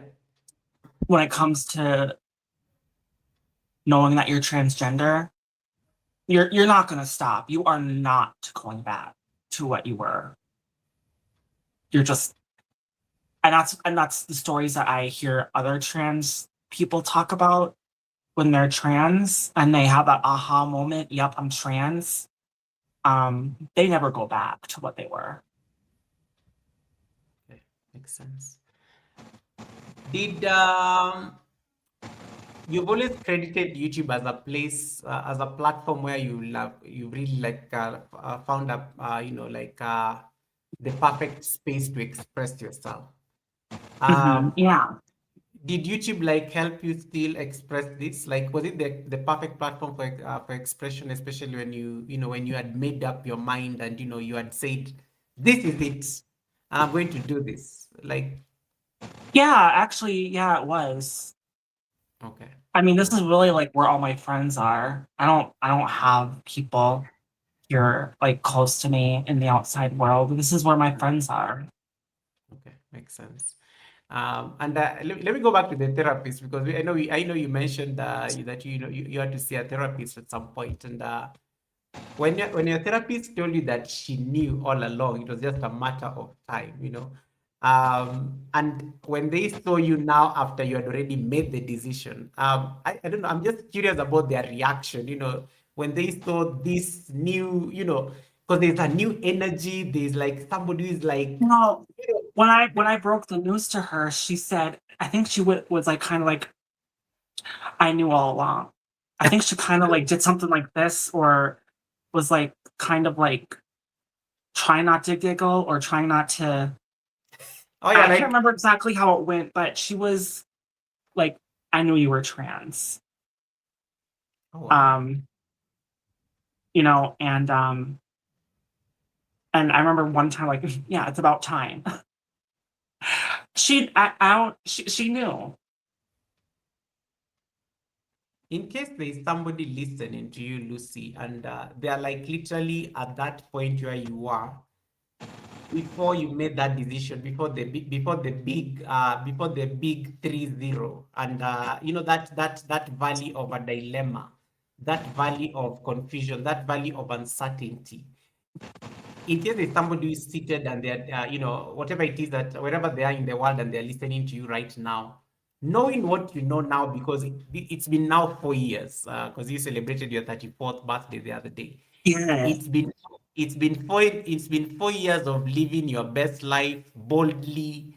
You have owned your space more. Let me tell you, I think you are right, because you are a totally different person as compared to the Lucy I used to know, because back in the day, Yes. you used to Unicorn think vibes, unicorn vibes, doing yeah, this. Yay, yay, exactly. I'm like, Camsack. it's like a whole different person, and I'm like, because the Yeah. other, Lucy used to be like, play your game, locked up in your room for hours and stuff. Only speak when you're spoken to.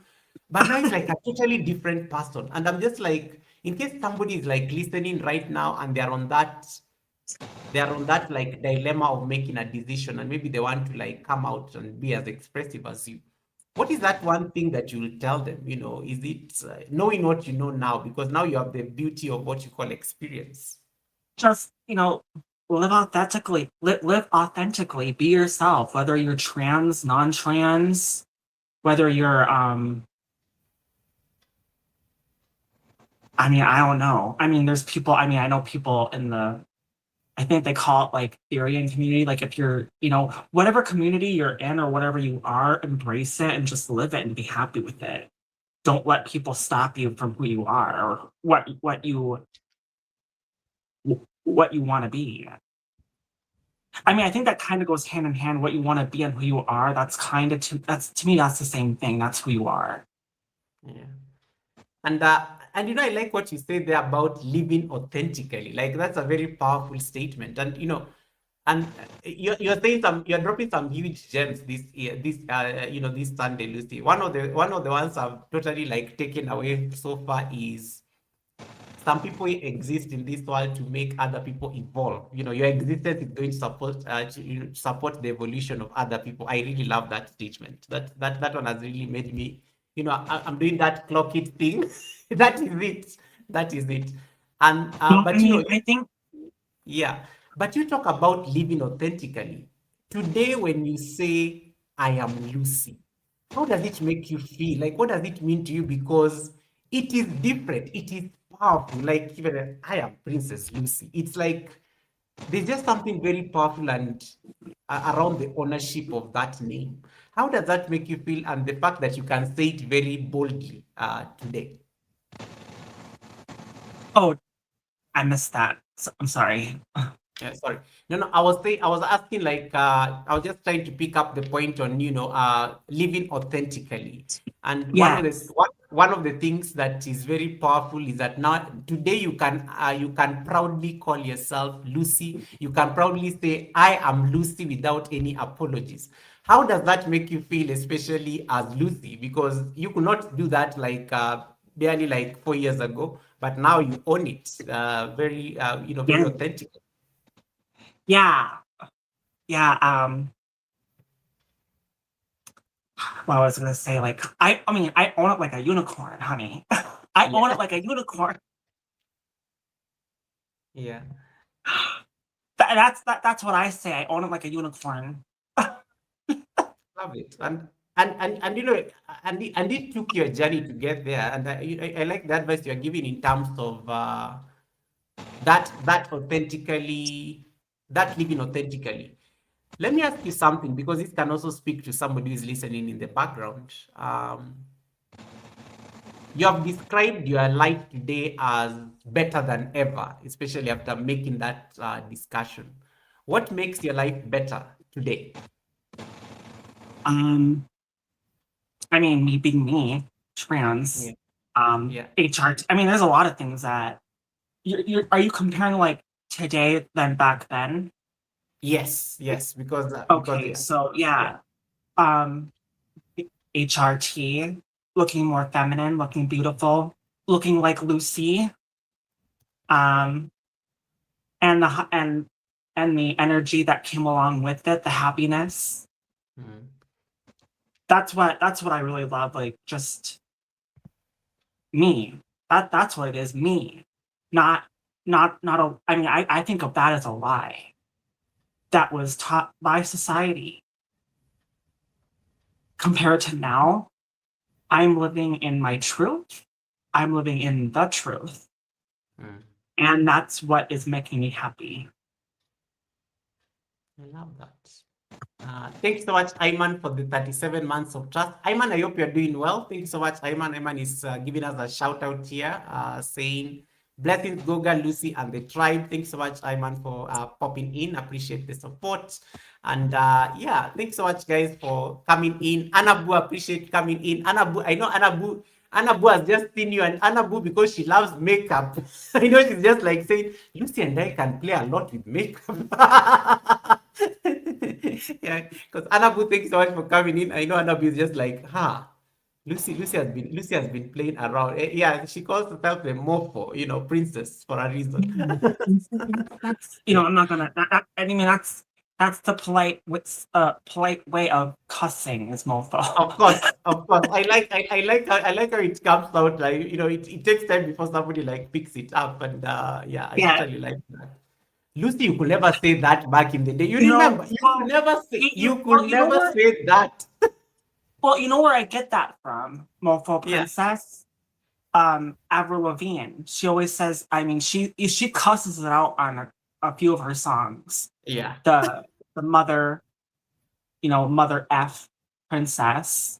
That's where I get that from. And then unicorn, and I just did my own thing with the unicorn vibes and mofo princess. I'm the Yeah. unicorn mofo princess, and don't any one of you forget it.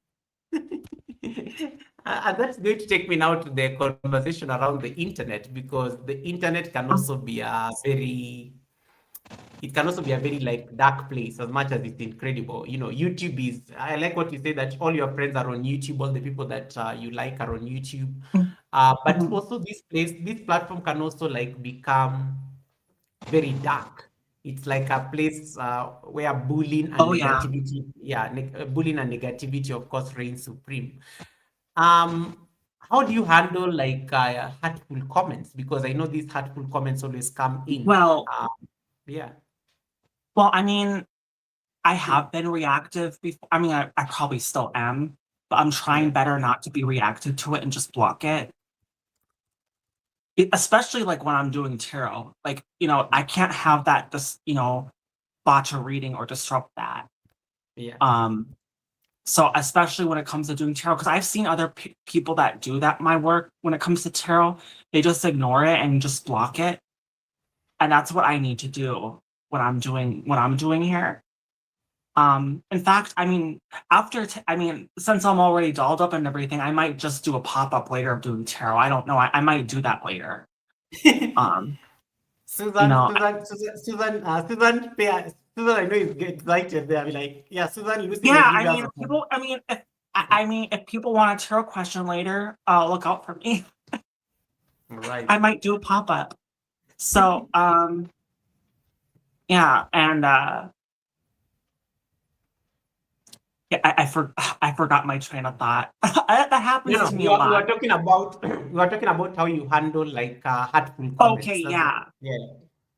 yeah. I was, what I said. I just block it out. I'm getting better at not being reactive. And Okay. my birthday live stream, that was an epic live stream. That got I think what 670 likes and 4,500 views. On my birthday live stream, I was live forever. I was live to the max, 11 hours 55 minutes. I did a lot of yeehaw doll doll billy eyes. Um, yeah. There's a couple people. Joshua is one of them. Energetic Joshua, the amazing energetic Joshua. Like, Yeah. he said if he was rich or if someone else said they were rich, they would literally like nickel and dime me through a whole entire live stream just doing the yeehaw doll doll billy, yeah, yeehaw doll doll billy, and the Mofo Princess thanks to yeehaw yeehaw. Yeah. I would just have to do that the whole live stream.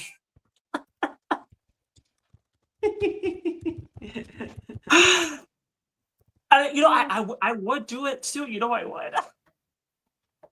Like I don't. The first time I had you that, I was like, this is so extra. Like,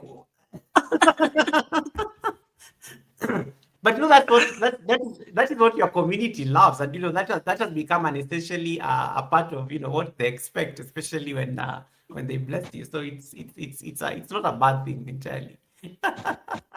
And then I like Fabulous Nazi saying, "Of course, Lucy, since you are dressed, go for it." Just Then- you want me to?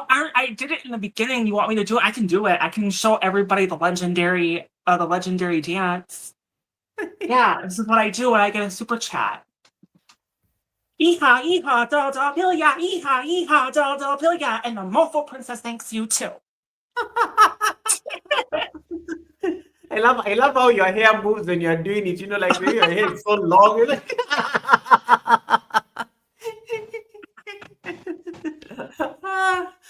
That's a good one. Um, did you like because one of the things that people handle, especially on this platform, most people don't know how to handle like trolls, bullies, and I like how you handle it with a lot of grace. I know you have like great mods. I know I like how you program Nightbot with with things that with with the rules of engaging on your chat because you also want to protect your community. Um, did you like naturally develop a thick skin towards it, or some comments still feel very hurtful and you just choose to? Because I know there are many people cannot be able to handle hurtful comments like a boss. I'm sorry, like there's people that what can't. Yeah. No, no. I was saying that the comments section, because yeah, you're one of the people who knows how to handle like comments gracefully. I don't know whether you developed a thick Yeah, skin for it, but there are people online here on these YouTube platforms who cannot handle comments very well, especially when they are being bullied. So how yeah. did you like just like grow into that Oh, yeah. are you talking about like not in the live chat, but like on my videos? Live chats, yeah, live Oh, chats. live Because I know chat. you're Well, yeah. yeah. Well, I mean, that's what I mean. Like, I just get rid of it. I don't react to it. I've, it's not just the bullying, but I've had like weirdos saying Lucy's my sexy girlfriend, or well, I got a couple pervy comments from I, I think a couple of them might have been Filipino, and a couple Yeah. of them might have been Indian, and I got pervy comments like that before, and not even in my chat. Like, I share out a bunch, right? But those weirdos like to follow me in other chats, Mm. and they, spread their perviness, trying to put a claim on me that I'm their girlfriend when I'm not. For me, I have to know first of all, I have to know the guy for years. From what I've learned, it's got to Yeah. be someone I know and I can trust. That's the only way I can really accept that guy to be my boyfriend, Mm. not Okay. just some person I don't know. I like what Joshua says. Joshua says, if someone bullies anyone I know, I'll bully the ones that bully. I'll show them what it feels like to be bullied. And Oh, someone and bullies anyone I know, I'll bully the ones that bully. I show them what it feels like to be bullied. Yes.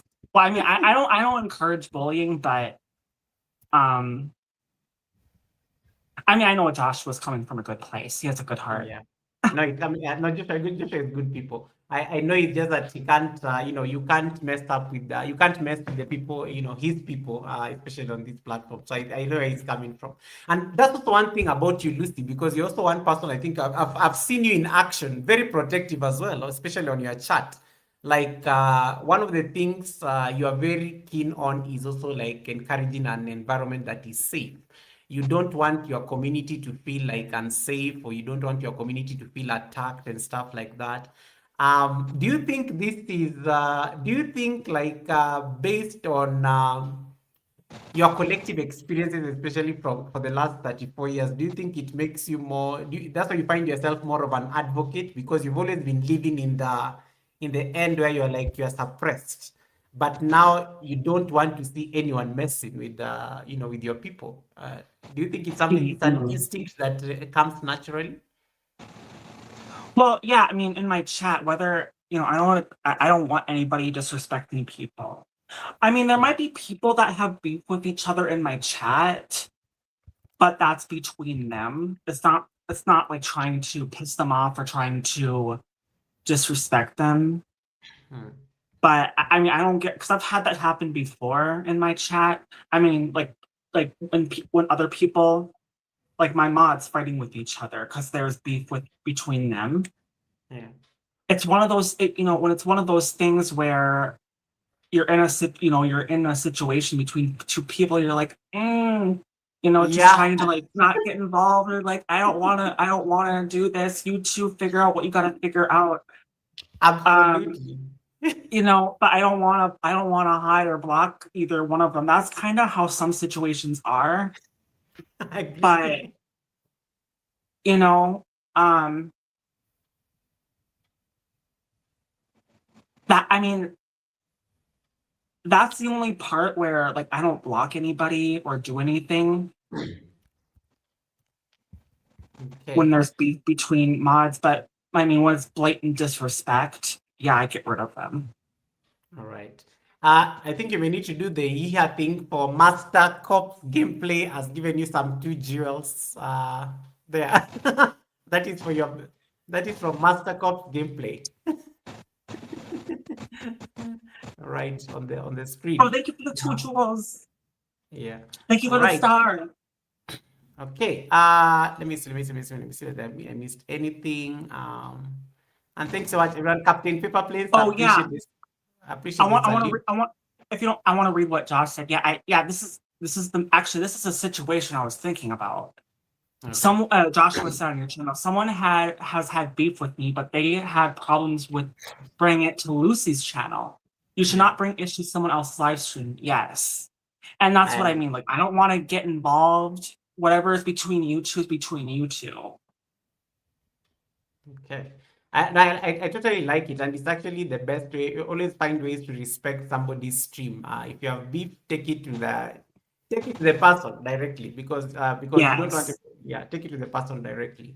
All right. Let me see. I love this kind of I love this kind of engagement, and I like how for me I think safety and community safety is very important because that is your space. And I like Lucy, you have always been very clear that YouTube is where you like express yourself the most. YouTube is where you find your tribe and your community. So for you, I think it is very important that also the space feels very safe for the people you're interacting with. So I totally like agree with you on this.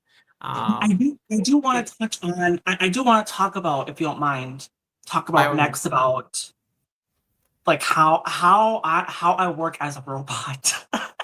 Yeah, no, I'm coming to the robot question. Don't worry, it's next because we had finished. Let's talk about the robot. Yeah, it's coming Okay, next. Yeah, so you know, as a robot, I am up yes, for 36 hours, about like 36 hours or so, doing my thing, making my rounds while I'm doing other stuff on YouTube, whether it's catching up on shorts, getting back to yeah, comments, whatever. Then I sleep for 12 and I do it all over again. Um, while I have a live stream that's set up for the future. And normally, like when I'm active and I'm not trying to catch up on my shorts, trying to get ideas to catch up on my shorts, then I can do it like that. So yeah, that's how I operate as a robot. And it's not easy. Sometimes I fail, but if I can do it successfully and I can stay consistent, I can get the hang of it, but it's really hard to stay consistent when I'm always having to catch up and get ahead on shorts. That's my main thing, is always trying to get like ahead on shorts. Like I said, I'm like almost a year ahead on my shorts. You know, I having 5 shorts published a day, but being like 11 and a half months ahead on it. So that's like over what? How many? It'd be like 5, so 365 days in a year. 5 this times 365. oh my god, That's about how many shorts that I'm ahead on. that's like over 1,000 shots. Yes. And now that you brought up the robot question, let us discuss about you being a robot because number one, and this is you're always somewhere supporting somebody, and hence these Yes. emojis. And guys, if let me say that, let me do a social experiment. Can you drop Lucy's favorite emoji on YouTube? It's already there. You're likely to know it. Lucy's favorite emojis on YouTube is known. Like it's like one of those things. There is no any other Signature. person on YouTube who uses those emojis, and I've just dropped them on the chat. Let me go and let me type it on Lucy's live Yes, stream. there it is. That's my signature. Yeah. So Lucy, one of the things I've always been curious to ask you. Number one, and I'm going to ask you a lot of questions around this robot lifestyle because let me just ask a question, a very ignorant question on behalf of other people. This is when we normally say asking for a friend. Lucy, do you sleep? Yes, I do. Believe it or not, I do. I have to. How long do you sleep? Do you like just sleep for like a few seconds? Well, Yeah. when I'm actually able to do it like this, when I'm consistent, when I don't have to, take breaks Yeah. for whatever reason, um, then I mean, I do this for like 36 hours straight, and then I sleep for around 12. Did you say I mean, 36 hours? Did you say 36? yeah, being up for 36 hours and then Lucy, sleeping for 12.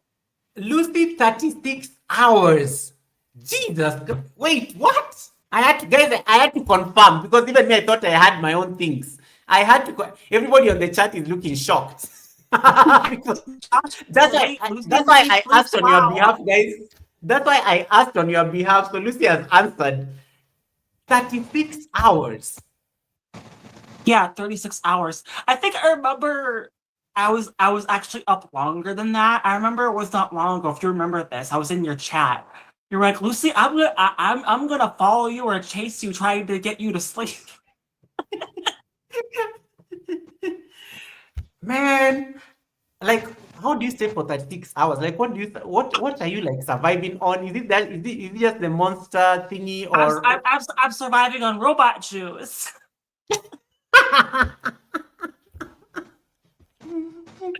Yeah, robot juice. This is my wow. robot juice right here. Monster. Okay, let me ask you a question now.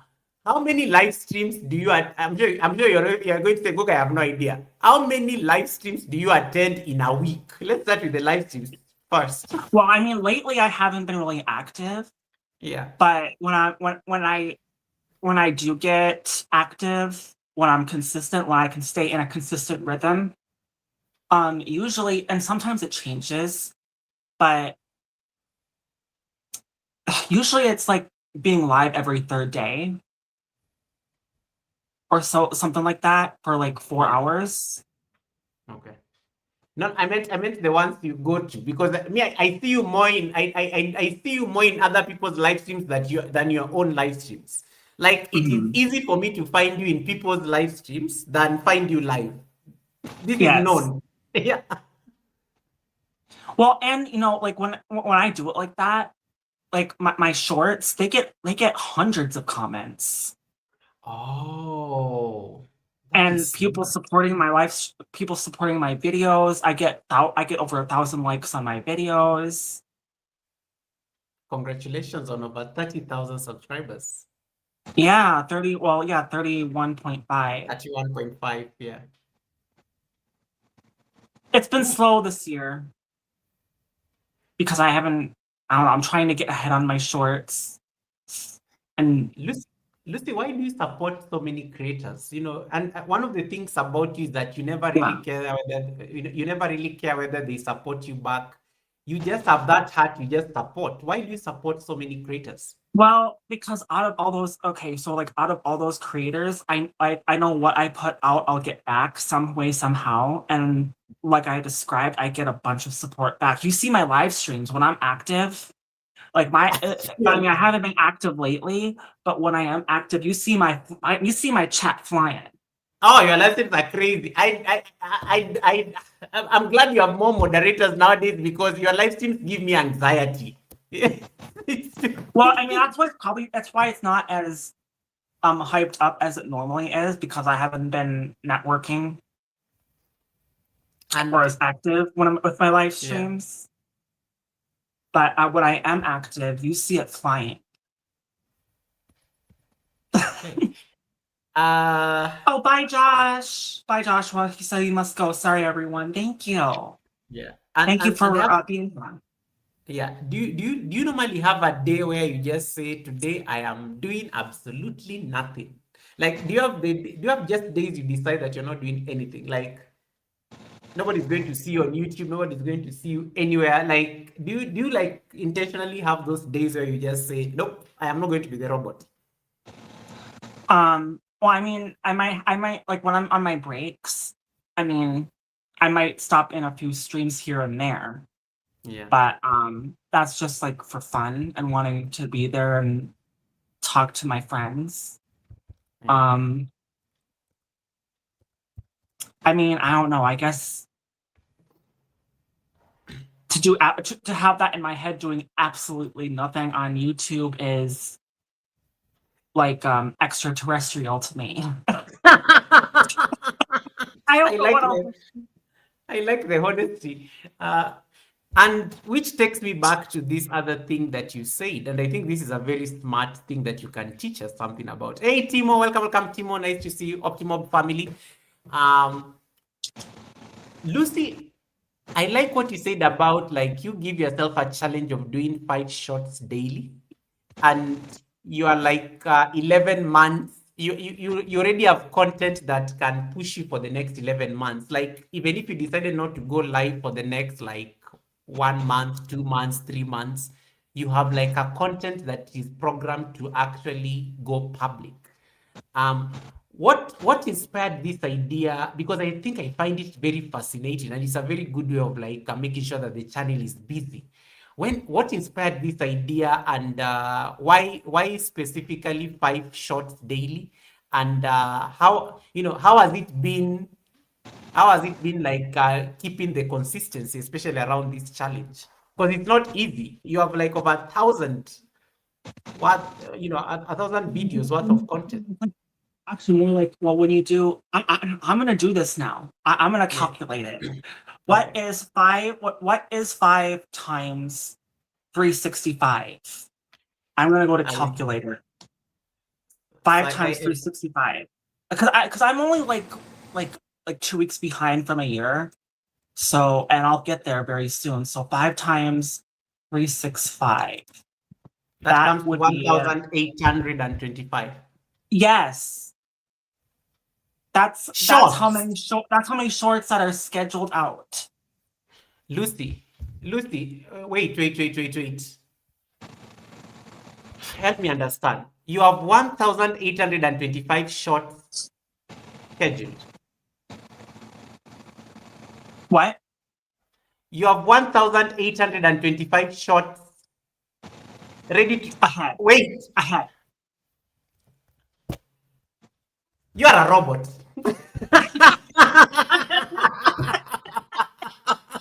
You are a robot. I love that response. You're a robot. No, because how do you have 1,825 shots ahead? Like, guys, it's not like the past. She's not talking about old videos. She's talking about videos that are going to be published. She's like, yes. She's like 1 year ahead. Do you know the way you're making some of us here feel lazy on YouTube? Like, guys, what are you doing with your life? Lucy, how do you do that? Like, give us the secrets, because that is serious consistency. Well, it seems like I don't know. Like I don't know. It seems. Well, to me, it seems like you get more views that way. I mean, I don't know what it is, but well, I mean, I think it's to help get more views if that's what it is, or to I mean, also just to get ahead so I can do other things. But there's got to be at some point where I can just take a break and only, you know,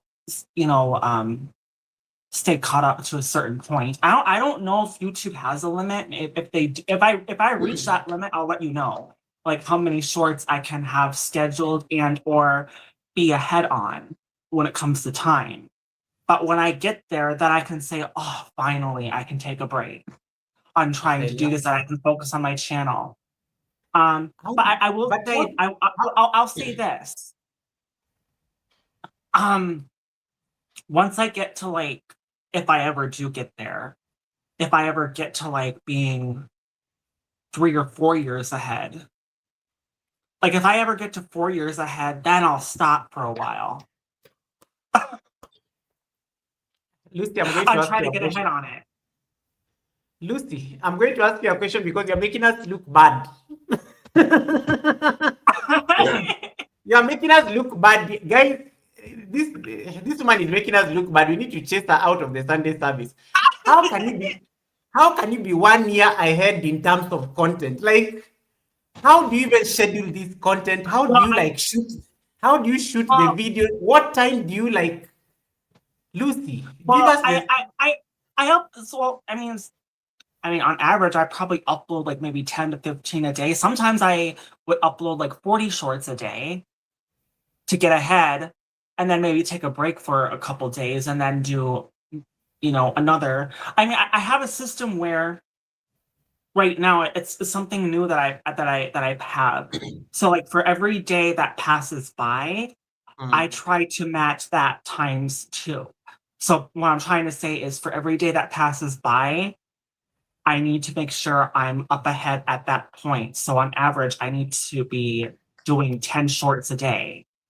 So Guys, today is August I'm going 2nd. to carry So on. I need to so yeah, so for August 2nd, like I might be way ahead and I can take a break for a little while doing it that way. I check off the date. And then when I need to upload shorts again, I'll upload more shorts. I hope I'm making sense with that. No, you're not making sense. These are robots speaking because you're not. I'm going. To, I would like to think I'm one of the few knowledgeable people here on YouTube, but you're not making sense because Lucy, you are not operating like a human being. This this is something that I like, and I like how Fabulous has summarized it very well. I am just proud of myself with 1 week ahead. This one is 1 year ahead. One Yeah, year well, ahead. well, And well, I well, I mean, I only have 1,800 shorts ahead. Only. let me ask you, like, how do you like, for you to like make this many shots? It means like there's a method to Oh the there's yeah, a method. that's another. Yes. Yeah, you brought up a good point. So that's another thing that I've noticed helps get me views is Yeah. when a short is like really short, between 5-10 seconds, because when it's that short, uh I don't know what it is, but YouTube picks up on, the average retention. I don't know if it's retention or people Yes. watching the Yeah. short.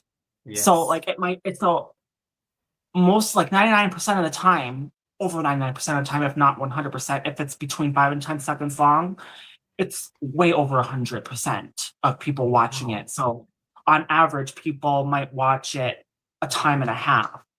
So that's like 15 seconds of the 5 to 10 second short. And that is what is actually helping me get more views. I mean, there's I probably like other things. There's other things and other variables that are helping too, but that's what I've noticed, and that's why I've been doing it really super short like that. I like that because I think yeah, you summarize it very well because number one, they are not very long. It's 5 to 10 seconds thereabout, so it is something that is manageable to do actually. And I think I like that. I like the fact that Lucy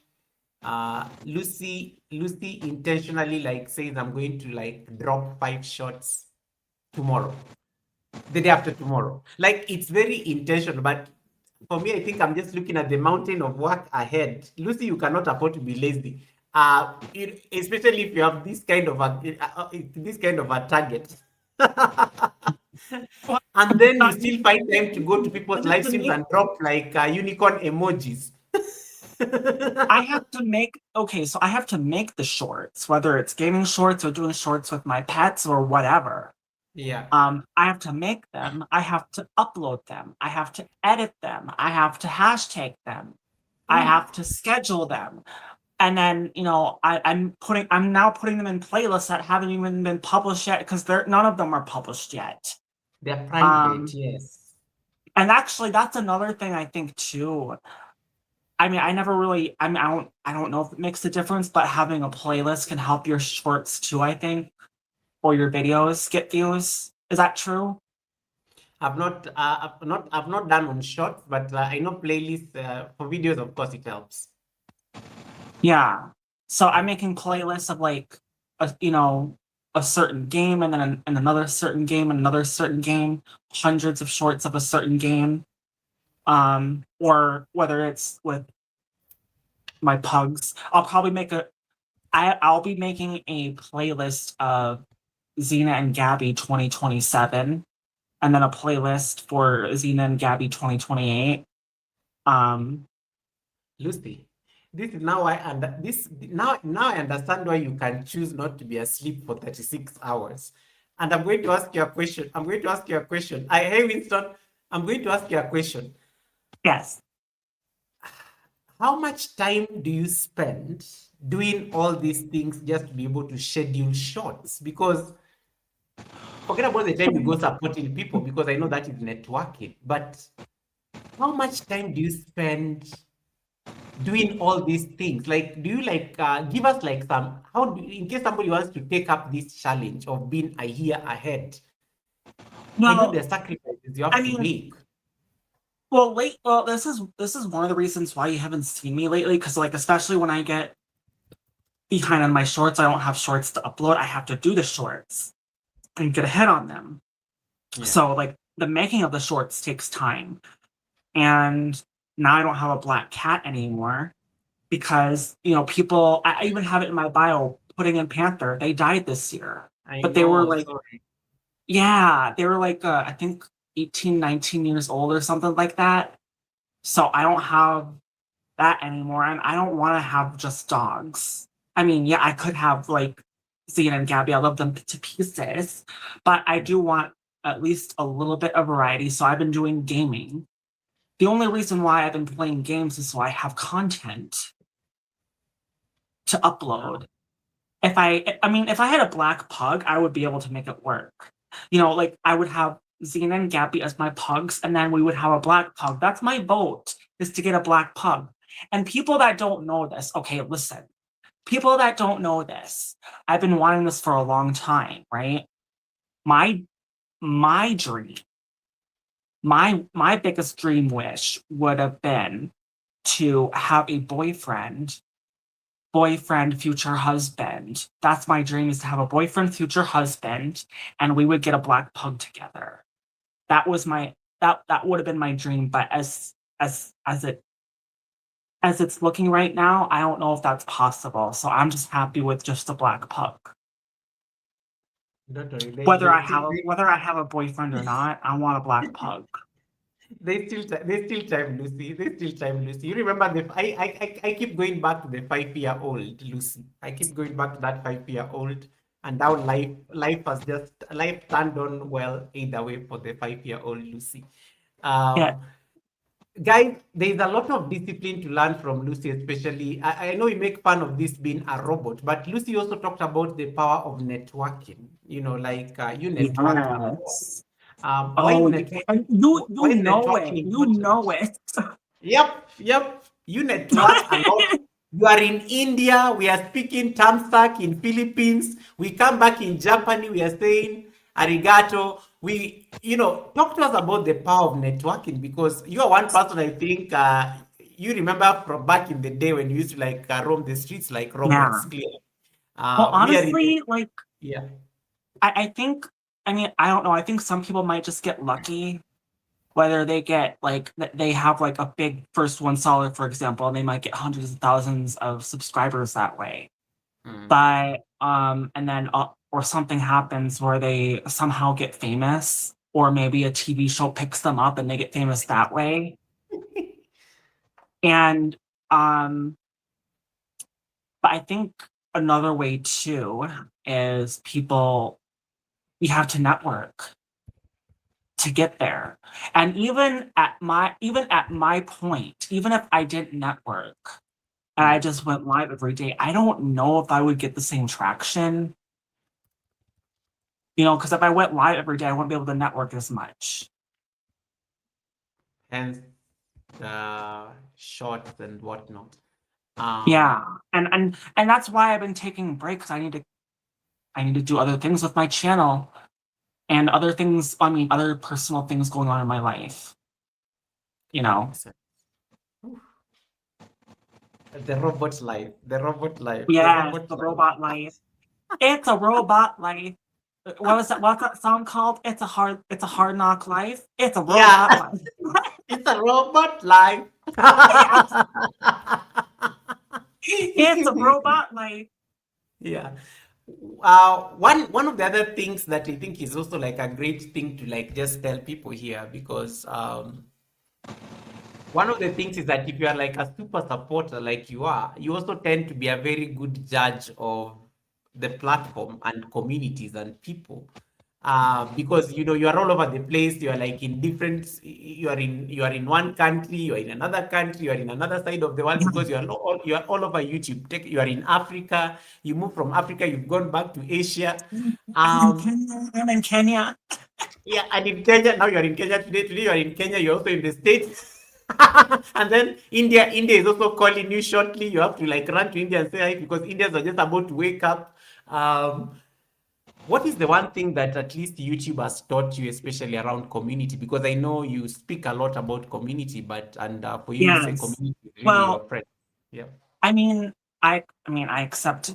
I mean, if you wanna, if you wanna get ahead and be, successful, I would think that would go for any business. I mean, you have to treat YouTube like a business, but not just a business. I mean, as a business, in order for a business to work, you have to make relationships with people, friendships with people. That's what I think. And Okay. that's what YouTube is. You have to make it a business. But also, when you have a business, you have to make friends with your business. It kind of goes hand in hand. So you have to have friends willing to help. You have to make friends to help your business. You have to have friends to help your business. And you help each other that way. Like you can help their business on YouTube. They help your business on YouTube. Yeah. Um, and in order to be successful, you don't want to leave anybody out. Because if you only accept certain people and you're very judgmental, not only is that a bad judge of character on you and people can see you for that, Mm. but that's going to drive people away with that kind of nasty energy when you discriminate. So, I'm not a discriminatory person to begin with. I accept everybody, but that's my point is if you want to be successful on here, you have to accept everyone. And not just accept, but you have to go to everywhere around the world and accept all communities and bring all communities together around the world. Because when you add because that amount of viewership adds up to be a successful channel. It does. Um, why is like I like this challenge of yours has really made me like think deeply. And for me, when you look at your channel, what is the long term plan? Like because I know you when even before you hit 10,000 subscribers. Today you are like at 31,000 and counting. What is like the long term goal for Lucy? Lucy's channel, Yeah. and what is the Well, plan? Yeah. honestly, like, I want to get to the point where I don't have to work so hard anymore, but I don't know if I really don't know if I'll ever get there. It's just gonna But if keep you getting harder and harder. And you're already working so hard on YouTube anyway. It's like, am I at the point where I don't have to work hard anymore, or do I still have to keep going? Makes sense. Is there like are there like particular numbers you are targeting? Because I know you've been on a streak of growing the subscriber base numbers and things like that. Yeah. Well, Yeah. and also I want to mention too, like with we were talking about tarot, right? Yeah. And with how much of a there's a good demand on YouTube for it. I see people look to tarot card readers to get answers. Yeah. I'm just using that as an example. Um, and of course, the likes help, the algorithm, you know, things with your channel help the algorithm. Um, and I think like I have enough, I think I have, even if I didn't network, a big base of people that will just come to my channel naturally anyway. So just with that, people looking for, a card reading, I would think I would stand out in the algorithm better than just somebody that only has like a couple thousand subscribers and not a big community like I do. I mean, I would think I would stand out in the algorithm more than a lot of people that are doing tarot card readings. And I'm just using that as an example. And that has been quite So a that has been quite a transition for you because you know I remember when I met you, you used just to do gaming as content, and yeah. now you're doing tarot, and you know, like in terms of just explaining that transition, you know, like what informs that particular like interest for you to be able to now diversify this into your content. Oh, you mean what got me into tarot? Yes, so tarot, and in addition to, because I remember you just used to be a gamer, you know, literally. I remember literally it was Yes. just gaming, yeah, purely. But now you do tarot, now you do more engaging. You can be crazy on a live stream and you're interacting with Yeah, I can people. do this, I can do this, I Yet can these do are things you this. never used. I Yeah, don't know. yeah, these are things you never used to do, but now it has totally become part of now the Lucy brand. Is there any particular like is there any particular reason you decided to say, okay, let me make the tarot thing content on the channel? Um, well, I mean, there was a couple people that inspired me. Well, I mean, I already said this. I mean, I I watched people for years doing tarot. Um, and then I remember getting a deck back. I think it was not, I mean, not this December, but the last December. Mm. So like 18 months ago. Well, what day? What? Well, we're in August, so like maybe like 20 months ago or so. I remember getting my first. In fact, I hate to move my phone, but I'm gonna have to because it's propping. Okay. If I because I just want to show you my deck. So this is actually the first deck I got. The first deck I Oh. started with, and these are the cards. I remember. This is the very first deck I started with. This is what it looks like. Mm. So, and I still use it. I still have other. I mean, I have other decks. Um, I got this deck. Well, actually, a mall down the street. I got this in a mall, and then when I was learning with this deck, then I started getting more decks and more decks, and now I have like I think what is it now? 16 tarot decks and a few oracle. So I have a total of like 19. So I have like 19 decks. So, you know, I use them. Um,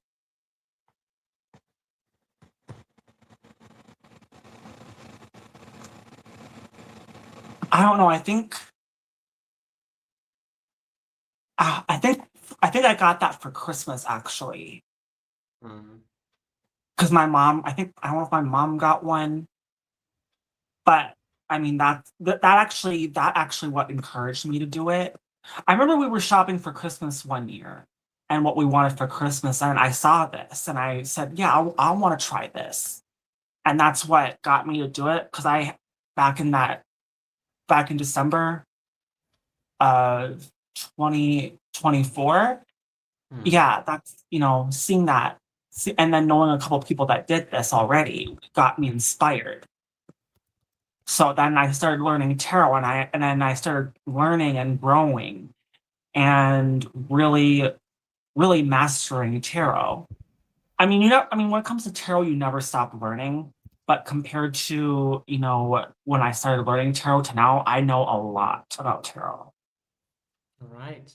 And also like in terms of and I'm going to come back to that because you know tarot is also one of those things that you know I like how you've grown into it naturally. I want to talk about you know what tarot means to you personally, because and just to give an example with Susan, who is listening, and Susan was asking you about Brian.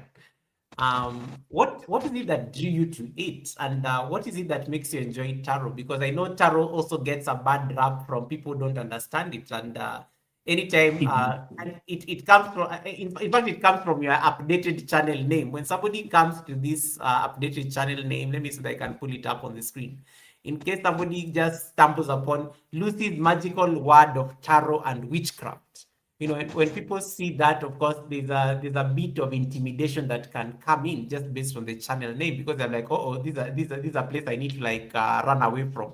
Or even when we go back to the religious fanatics, for example, we were talking about the religion earlier, and you know, we talked about how sometimes identity has also been like when it comes to identity, of course, sometimes gets a bad rap, and people make it about religion. Just the way you said at 5 years old, your existence already was a question that was being discussed religiously.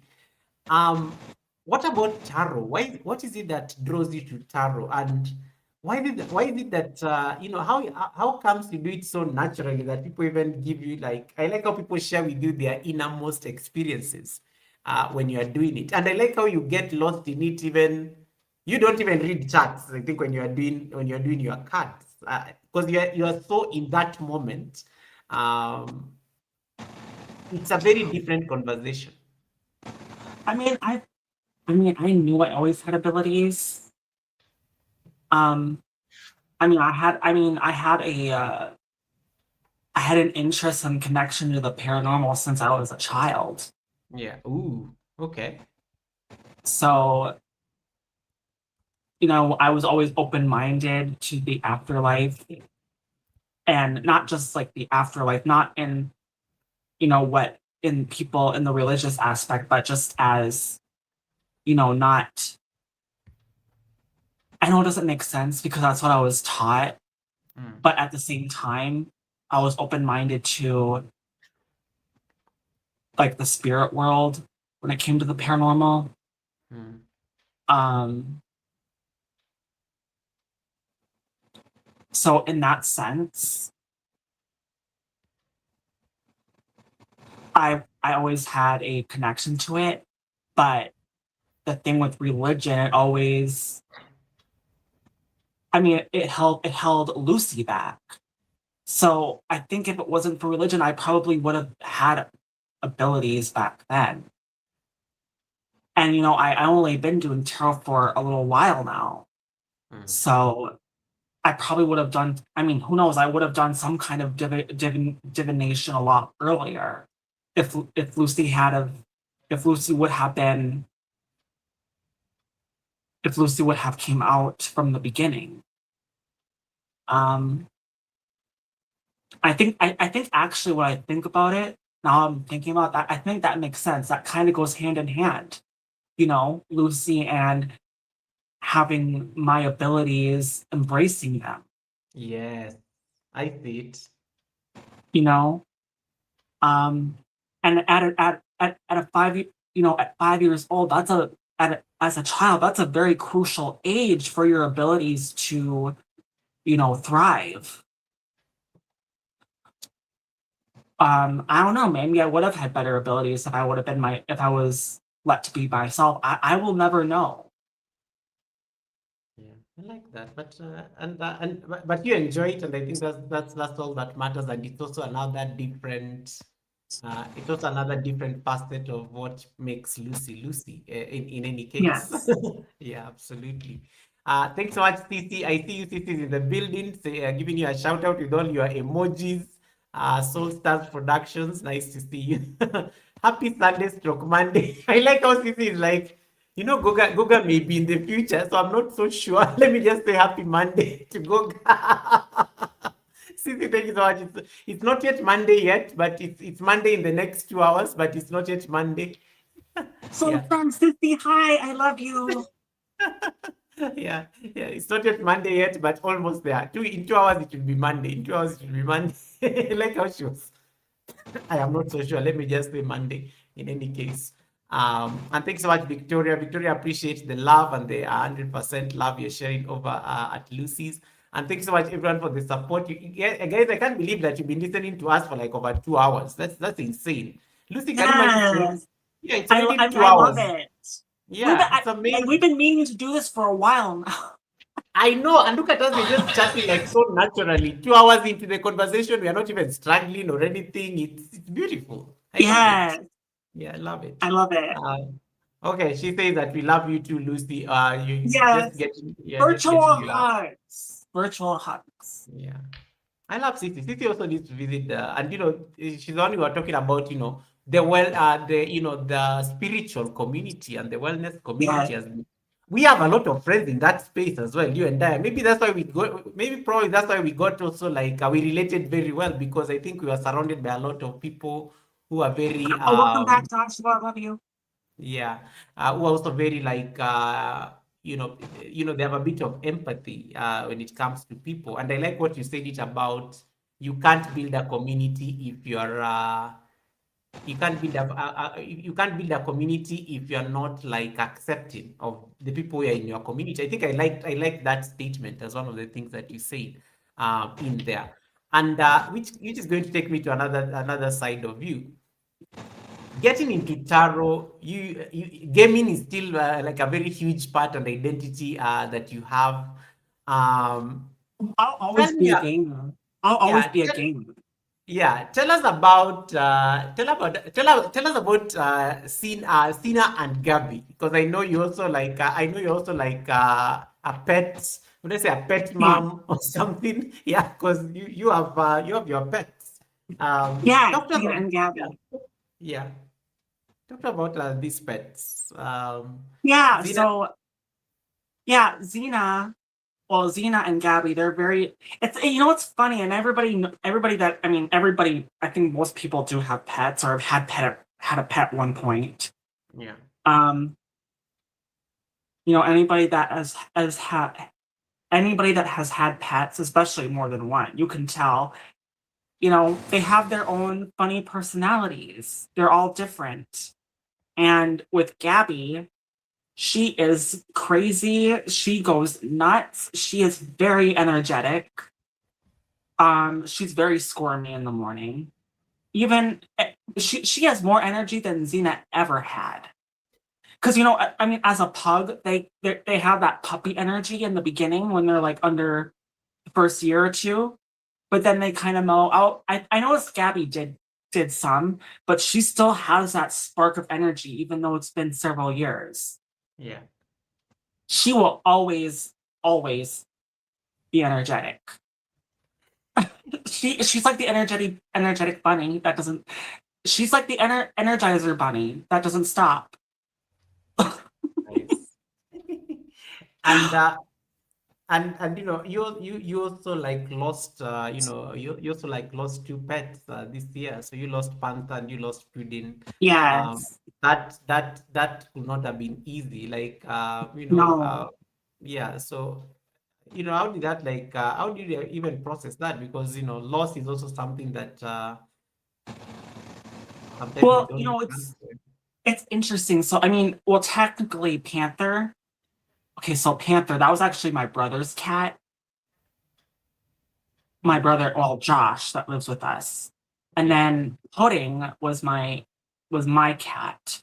Now, when Pudding passed away, I mean, our cats, they know who their master was. They know who their parent or whatever was, their owner. Hmm. What's interesting, it was only like a few days after Pudding passed away. I had the most vivid dream of Pudding. Like she was on my bed. I couldn't tell if I was awake or if I was dreaming or if I was like in between states. But I remember she was on my bed next to me and I reached out to grab her to pet her. And it was like my hand went through her. And then Oh, I wow. remember her, and then I remember her being under the covers with me. Because I know she liked doing that a lot, getting under the covers with me to stay warm. Yeah. So, and that was a very vivid dream. And I think that I honestly think that was actually her. I don't think that was my mind doing stuff. I think that was her. I mean if it was I think it was her putting that in my mind while I was dreaming. Oh wow. Oof. And I had to ask the question about pets because I know pets usually like are pets are like like an extension of family technically. Yeah, they are. Um, Well, they are family. they are, That's they how I see it. actually They are family. they are family. You're right. They are family. What is it especially about your your pets? What have they taught you about companionship? Because you're one person. I like what you said earlier that you don't have a lot of friends. Like you don't interact with a lot of people physically. But you No. tend to have a relationship with your pets much better probably than people for sure. Yes. What is that one thing that your pets have taught you, especially around companionship? And if it's not Gabby's crazy energy in the morning and things like that, chasing you around, and I stuff. mean, I mean they make your life more fulfilling. They make you happy, especially when they Mm. do their weird little quirks. Like with Gabby, she has quite a character. She's quite a character of her own. Um, and even just stupid, but like I call them stupid slash funny videos that I do with them. Yeah. But they will make you laugh because it's so stupid. It makes it funny. Makes you laugh. Like there was one time I put Zeta's head in an energy drink box. Or there was one time I put Zeta's head in a Ziploc bag. Or I make them wear some kind of weird hat. I don't know. Just something so stupid, it makes it funny. I like that. And just like that, at least you have that moment of laughter and content that puts you like 1 year ahead of all of us. Okay, okay. It's always nice to see these other sides.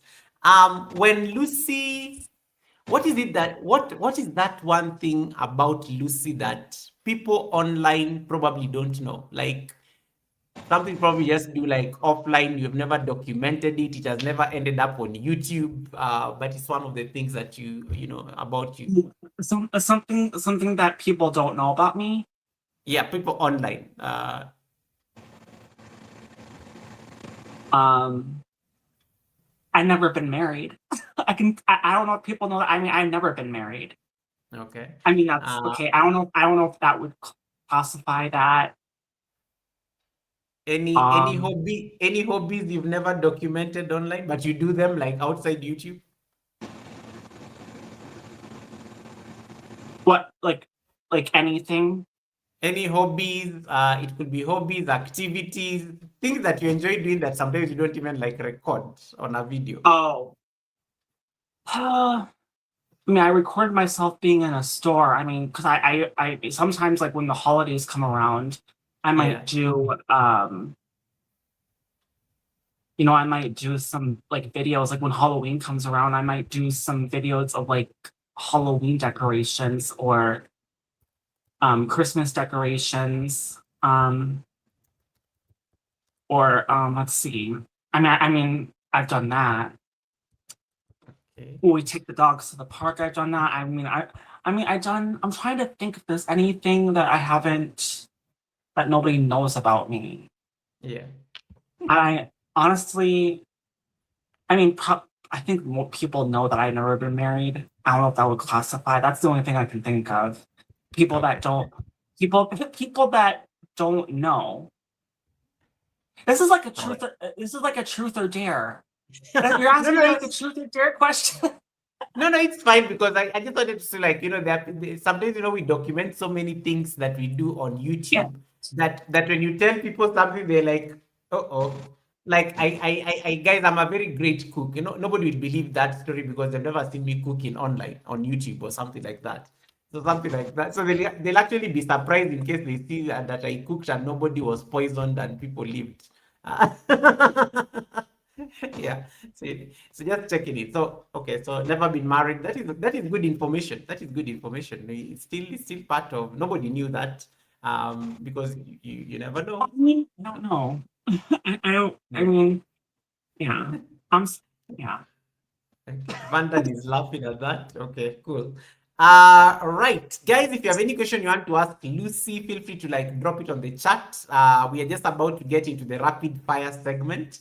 But I think there are a few things that I like Lucy has tackled just to like just to like make sure that at least you guys get a sense of what we've been discussing.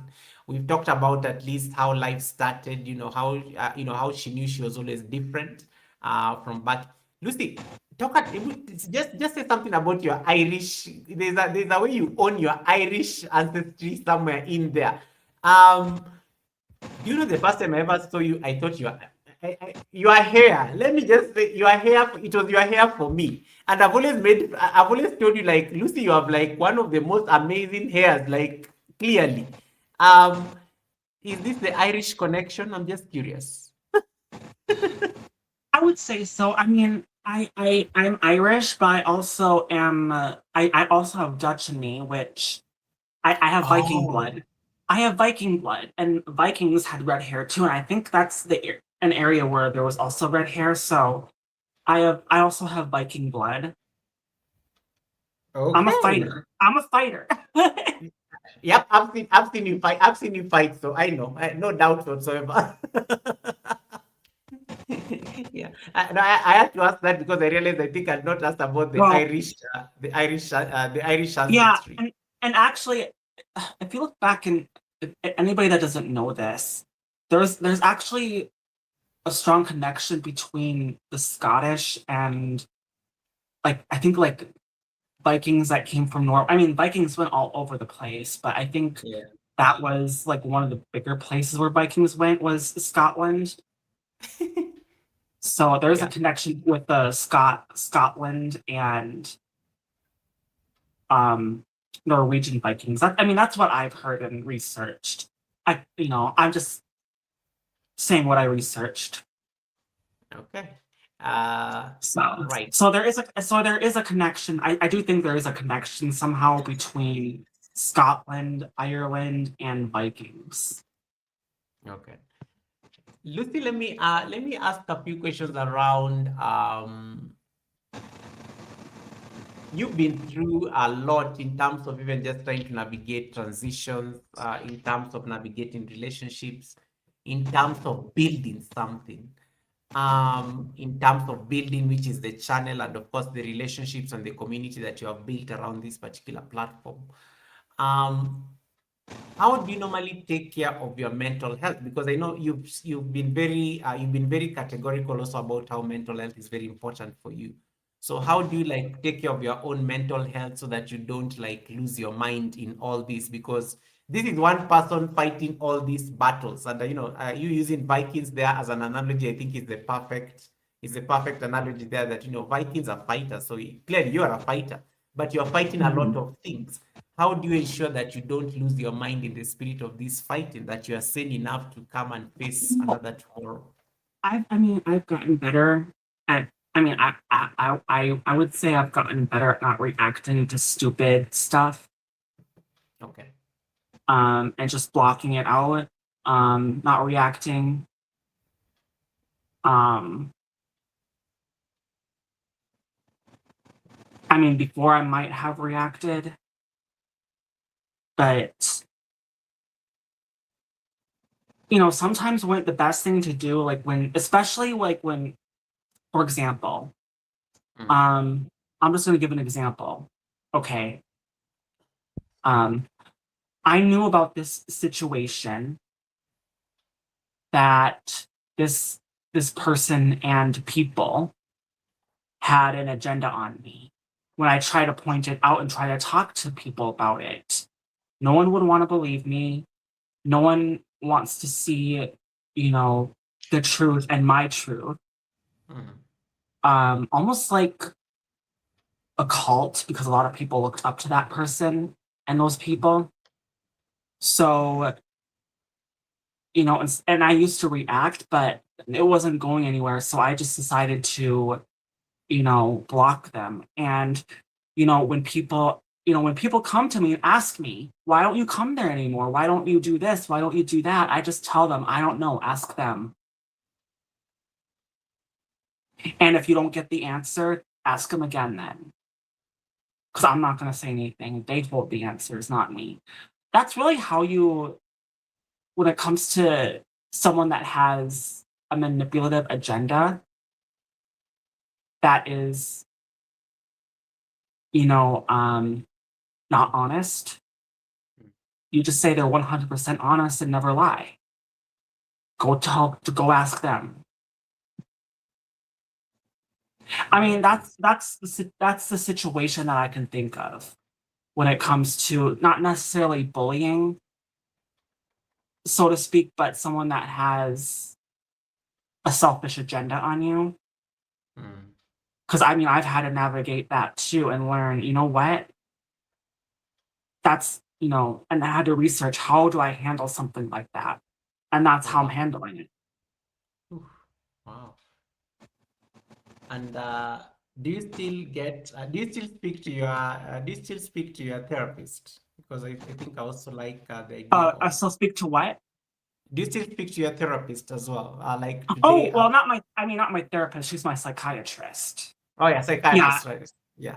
Yeah. I see her. Oh, nice. And I'm sure she's Yeah. very happy. When you look, this may be, of course, a subjective answer. When you look at the conversation you had with her 4 years ago and today, is she proud? Like, do you see like a lot of pride in that? In the conversations. Are the conversations different? Um. Well, I think she knows that I can see it in her that she's happy for me, that I'm Oh, happy. Um. I still have issues that I'm not going to talk about on here, yeah. but I talked to her about it and we worked through it with whatever I have to work through. As a psychiatrist, you kind of have to have a therapist degree Mhm. or knowledge in therapy. So I do talk to her about some things. Okay. But also she's also the one that prescribes my medications, my crazy pills. Yeah. I don't know. That's the only thing I can think of. Like, she's happy for me. She just wants to see me happy. She's doing her job. Okay. That's good. So, That's good. yeah. Perfect. All right. Jeremy, nice to see you. And thanks so much, everyone. I don't see any question on the chat. This means Lucy is very like detailed and exhaustive when she's responding. Lucy, before because I know I know it's almost 3 hours, almost time. I think I've exceeded the time that you normally keep guests on the Sunday service. But I have to make sure that I ask you the rapid fire questions. The Sunday service is never complete until the guest is subjected to the rapid fire questions. Thanks so much, Jerry, for confirming that everyone is doing well. We are just here with Lucy having an amazing chat about transition, courage. We've talked about bullies and how to like handle them. And we've talked about the reality of being a robot. Sorry, content creator, not robot. We've talked about the reality. We did talk about everything. If there is something, no, if there is something that I'm missing or if there's things that I'm missing, Yeah. I don't know, we could always do a part 2 sometime. We can always do a part 2. Yeah, I mean that's the beauty of the Sunday service. Like you never need. I think there are people. I think Miss Bailey. I think is returning next week to discuss something totally different. There's always a part 2. Like you may find that next time maybe we are coming. Next time maybe you'll be coming here to teach us how to do shorts 1 year in advance. Maybe that will be the master class. Yes. Yeah. There's probably a lot of things I can talk about. I'll make a list. I wasn't prepared for a list this time. I just dived in. No, but I love how for me I like how you're dropping these nice gems like that thing of shots. I'm honestly going to challenge myself and see if I can like hack it. Just even if it's so random, it can be even from my old videos, just to say that I can program myself forward. Because I think it's very easy to program yourself backwards when you can be planning ahead and save your time. Yes. Yeah, especially when you're approaching the holidays and maybe you have to travel or things like that. Then Yeah, at and least, then yeah, try to get 4 years ahead. Yeah. Lucy, I'm not doing 4 years ahead. Lucy, leave me. Lucy, leave me alone. Fabulous. Look at this woman. Fabulous says that she's very content with her 1 week. Lucy, Lucy, I'm not even going to do 1 year. Lucy, I'm just going to do 1 month. That is enough for me. That is enough for me, Lucy. Lucy, I'm not going to be 4 years ahead. That is a long time. Oh my goodness. Guys, but anyway, it's a good challenge, and I think we can probably think about it. I will make sure I talk about this. I think even next week in the class. I'm like, guys, did you know like Lucy schedules like shorts? 1 year, she has like shorts that are going to push up for the next 1 year. Okay, rapid fire questions, Lucy. These are very easy questions that are just like they may be yes or no. They may, in case you need to explain, of course, we'll see whether you need to explain. But the rapid fire questions are normally just like to like make sure we ease the guest before we release the guest. So I will start. There are so many. They're like about 15, but I will try to see whether I can shorten them. Number one, coffee or tea? Coffee. Ah, you're a coffee girl. Oh, nice.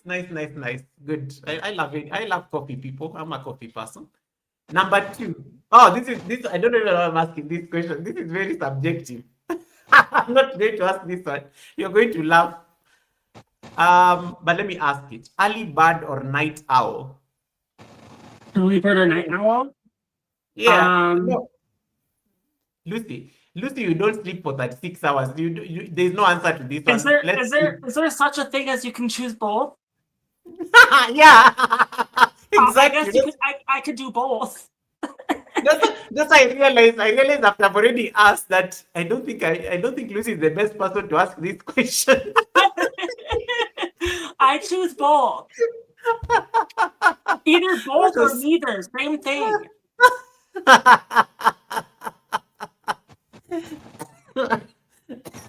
Oh my That's why I god, that say. was a good one.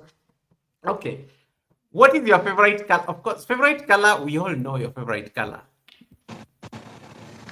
Oh, my favorite color? Well, people. Okay, so actually, it's kind of weird.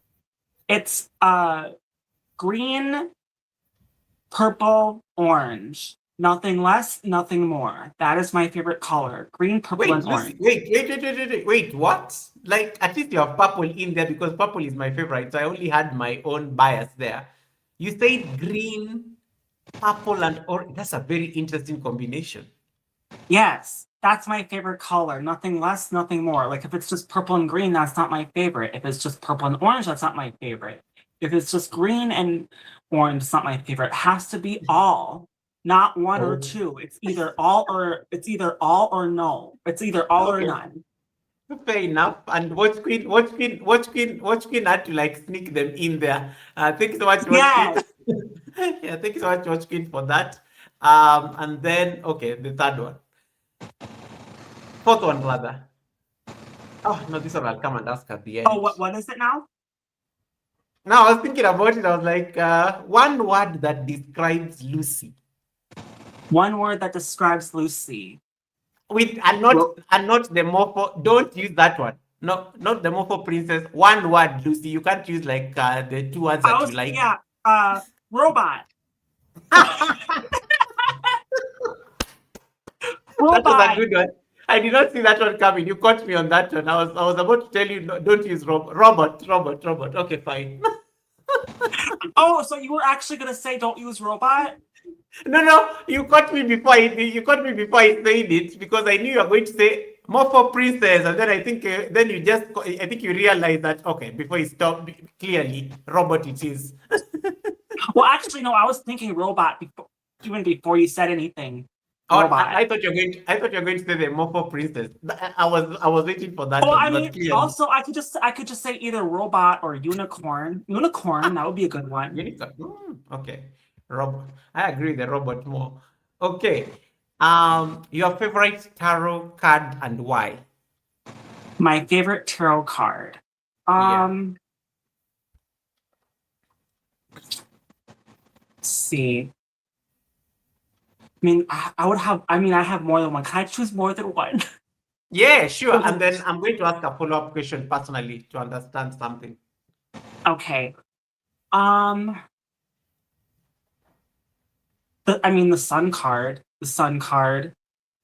I'm gonna give you my three favorite. I'm trying to think the three favorite cards. I would say the sun card. I would say. Let's see. The sun card, two of cups, the lovers, and the world. I mean, I'm giving you four. I mean, those are like four of my favorite cards. The sun, the world, two of cups, and the lovers. Is there any particular reason you picked those cards to the people who are new to Well, I tarot? mean, with the sun, it's all about joy and happiness and being, living living life, living your best life. That's the sun is about happiness. That's like the best happiest card in the deck. And the world is an end goal card. You got everything you want right there. 'Cause it's the last card in the major arcana. It's the last card in tarot, the world. And Okay. two of cups. That, I mean, depending on the context, it could be about an agreement, but in particular, it's about partnership, commitment, love. I mean, Ace of Cups is a new love, but Two of Cups is, actual commitment coming together, similar to the Hierophant and even the Lovers. But the Lovers, at least to me, because people interpret cards differently, how I interpret the Lovers, well, the Lovers is a choice card, but it's a choice about love. But it's also, to me, like the biggest, to me, it's even bigger than the Two of Cups because it's a major arcana and it has love in the card when it comes to lovers. So that's why. I mean, I like the Two of Cups, the lovers, but also the world and the sun. But the reason why I picked those cards is because I'm lonely. I'm a lonely mofo princess that hasn't found her Prince Charming yet. I realized because of the way you explained, the way you had to explain the lovers like a lot. I figured it out. Rooted, welcome, Rooted and Gaming. Thanks so much for coming in. And also just wanted to give at least get a sense of at least these cards. Favorite video game? This I know it's this I know Favorite it's video literally on games. this. Oh Yeah. God, there's a lot. Well, lately I've been playing lately I've only been playing games because I need content. So, I don't know, like The Sims 3, let's see, Super Mario. Oh, I remember What you from else? I remember those Super Mario games back in the day. Yes, the Mario games, the Zelda games, Yeah. the Sims games, Stardew Valley, Minecraft, Oh. Roller Coaster Tycoon. There's probably a lot Lucy, of games that I can't even think of. Lucy, you do realize I asked you your favorite game. You gave me like nearly 10. Well, I don't really have a favorite. I like them all. I was like, okay, she just kept on going and going and going and going. I'll tell you the games I'm not really interested in. I can tell you those. I'm not really interested in Call of Duty or, well, someone I'm not going to name. He wanted me to play Fortnite, but I never got around to it. I don't know if I will. Okay. I had to distance myself from him. anyway. So yeah, I'm not.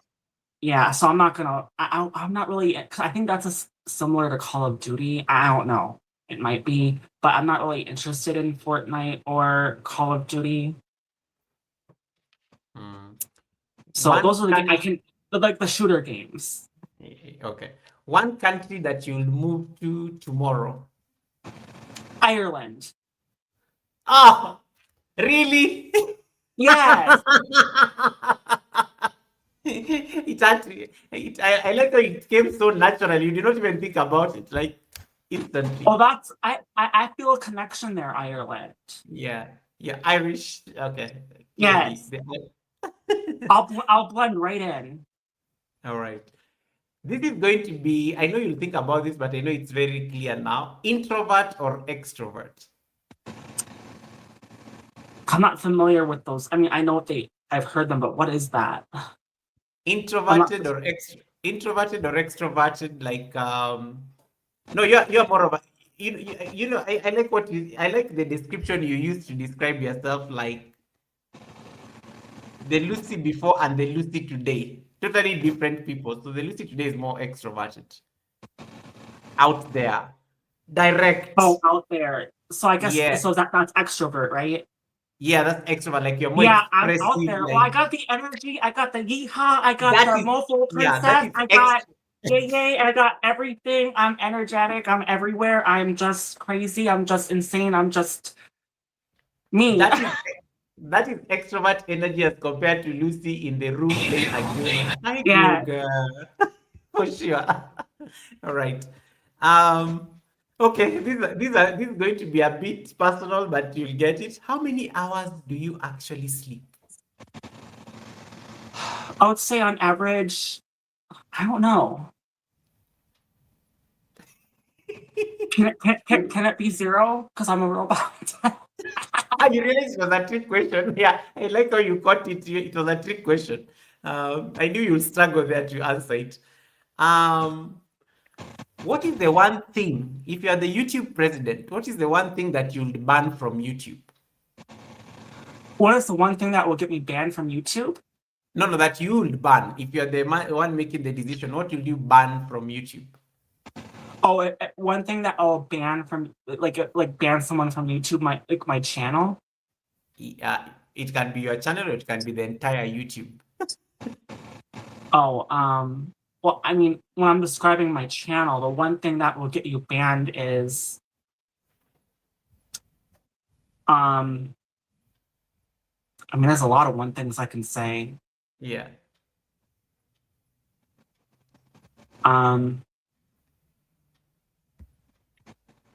But one thing that will get you banned more than anything is if someone dead named me, Oh. or if someone called me a CUNT. Okay. You know what that's? Of course, yes. If someone called me that. Oh, if I had a boyfriend that called me that, if that person wanted to be my boyfriend and they called me the CUNT word, it would be over. I would say you better not call me that if you want to be my boyfriend. Speaking of this, because how many banned words do you have in your list? Like on your channel? I have a lot of banned words, but I did take a bunch off because some people talk about it innocently. So I just have to put up with it. But the dead naming part, I have all those words blocked and all those variations blocked.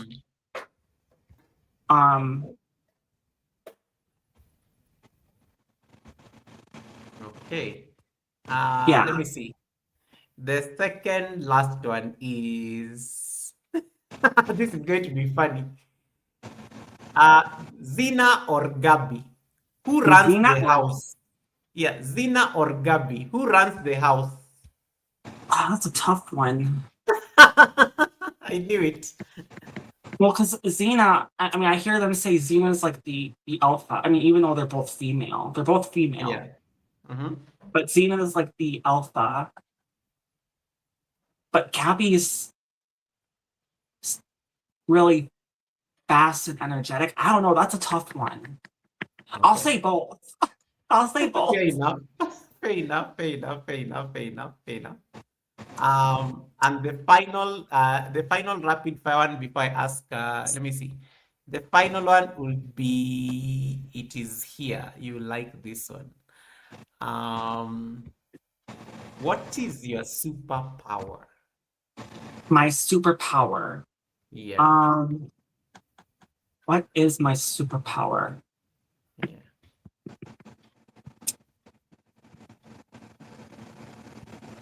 Unicorn vibes that'll take you over the rainbow into a magical world. Ooh, okay. I like how you just swing that and stuff. Then bonus. The bonus, of course, there has to be a robot question. You know you are a YouTube robot when dash dash dash dash dash. I'm going to let you like own that story on your own because Okay. really. You know when you're a YouTube robot when you can be up for 36 hours, sometimes more at one time. Lucy, how many tabs are open on your computer right now? I'm just curious. What? How many tabs are open on your computer right now? I mean, I have a couple a few empty tabs. Actually, I had to get a calculator, but I'm in Instagram. I got this. I mean, I have my live stream here, and I have your live stream over here. Yeah, me I have too. 2 different monitors, 2 different computers, and my phone. Okay. If YouTube decided to give you a 1 month of paid vacation, will you take it? Will I take it? Yeah. If YouTube gave you Yeah. a 1 month paid vacation, will you take it? I mean, probably. But would that include like me not being able to upload shorts, not doing anything at all? Yes, like you are off. Lucy, Lucy, what is the definition of being off? Yeah, I don't know that term. I don't know. That's so alien to me. Is I that knew from a it. different is that from a different planet? This one, guys, this one cannot be helped because you see, even YouTube is like giving her like an off, and she's not like taking it. You can't help this one. You can't help this one. Well, because I have friends I like to talk to on here. I told you this is my life. This is where my people are. They're literally paying you to like take the month off. Anyway, Well, I mean, I guess it another. depends on how much it is. I might take it. Okay, the very last one.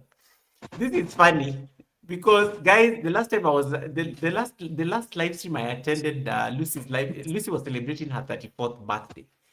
Lucy, I think, did a live stream for like about 12 hours, and I think she ended it just because YouTube, of course, YouTube puts like a limit on the live streams that you Yeah, can do. 11 hours. Well, 11 hours 55 minutes. But I'm going to tell you something. If it wasn't for the limit, I would have gone a lot longer. Thought so. Which takes me to the robot question. Have you ever fallen asleep during a live stream? Almost. I mean, I've like held my eyes for like a couple. Like, I might shut my eyes for a couple minutes. Yeah. Or here and there, but eventually, like, even when I'm up for like 36 hours, I do get that second wind if I can stand strong and fight the tiredness. Yeah. But so you've never fallen asleep, snored, or done anything? No, like, I mean, there might be times where I feel really tired and I just cannot fight it. I might end my live stream. Okay, But just checking. yeah. Okay. David, Lucy already answered that question you're asking. David is asking, Lucy, what is your favorite color? No, Lucy already answered the question and said it is green, purple, and orange, and it can't be any other way. Like it has to be, you figure out that combination, the 3 colors.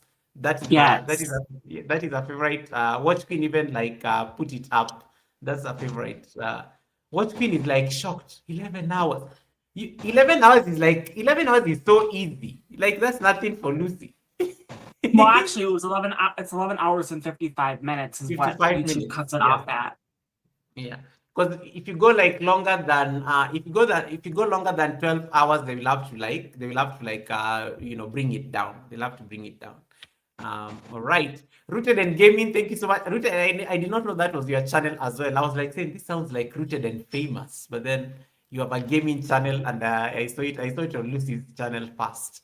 All right. I think, guys, is there any other rapid fire question that you wanted me to ask Lucy? Because I think I've asked the robot ones as much as I can. Um, the other one will be Lucy. What is the longest you've gone without checking YouTube? Like, what is the longest you've gone without actually taking your phone or your device to open YouTube? Minutes, seconds. Yeah, I don't understand what planet you're from. You don't want a month off. What does that mean? What does that mean? I don't understand what planet that's from. You can't take a day off from YouTube. You don't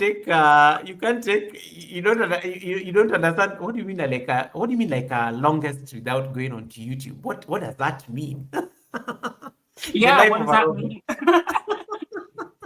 The life of a robot, guys. Anyway, Lucy, this has been really fun. I think I don't want to keep you longer. It's already 3 hours, and I wish I could keep talking to you. But clearly, we needed this energy, and I think you've kind of set the energy for the month of August. And clearly, it was the a unicorn great. vibes, the unicorn mofo princess, and with the Z snap. And don't any one of you forget that I'm the unicorn mofo princess. And these are the emojis, guys. If you ever forget, I will send the unicorn vibes right to your door. Yeah, main character energy, guys. And I think it was a great choice that we had Lucy like kickstart off for us the month of August. And as she promised, we are going to definitely have a part two. As I said, Lucy is one of those people that I've known for like a while, like over 5 years on this YouTube platform. Like, I've known them for a while, and it has always been it's always been like such a dream to like collaborate with Lucy on these YouTube streets. And I'm so happy that it happened. Like, I'm so honored right now. I'm going to sleep so happy that, oh my God, we had Lucy at the Sunday service. You're gonna have good And dreams. You're gonna have good dreams. I'll give you. You'll have unicorn vibe dreams now. thank you. I'm We are saying going to go drop with unicorn vibe dreams. Unicorn vibe dreams. we are going to drop those emojis. Guys, these are going to be the emojis that you're going to drop when you set up the raid. David, I want this. You see these Lucy emojis? See whether you can put them in the Goga and Lucy raid command. We're going to figure it out there. We're going to figure it out there. And You're thank gonna you. use my favorite colors as the raid. No, I want the unicorn. You know your vibes. I want your vibes emojis. They're more Okay. I'm colorful. seeing people use my favorite color. Oh yeah, okay. Oh, Whatever you David. say. Whatever you say, you are the princess. Okay, whatever Lucy has said, Goga and Lucy raid. That's what Lucy has given us the command to use the favorite colors, the green, purple, and the orange. Okay, David, you win this one. I'm going to let me copy paste it somewhere so that I can use it. Lucy, the final question before we allow you to do your outro. We normally ask a final question, and then we put you on solo layout so that you can say bye to everybody, and then we can end your live stream. So let me say that I can pull that final question that I wanted to ask just to help us wrap your thoughts. And my final question is going to be this.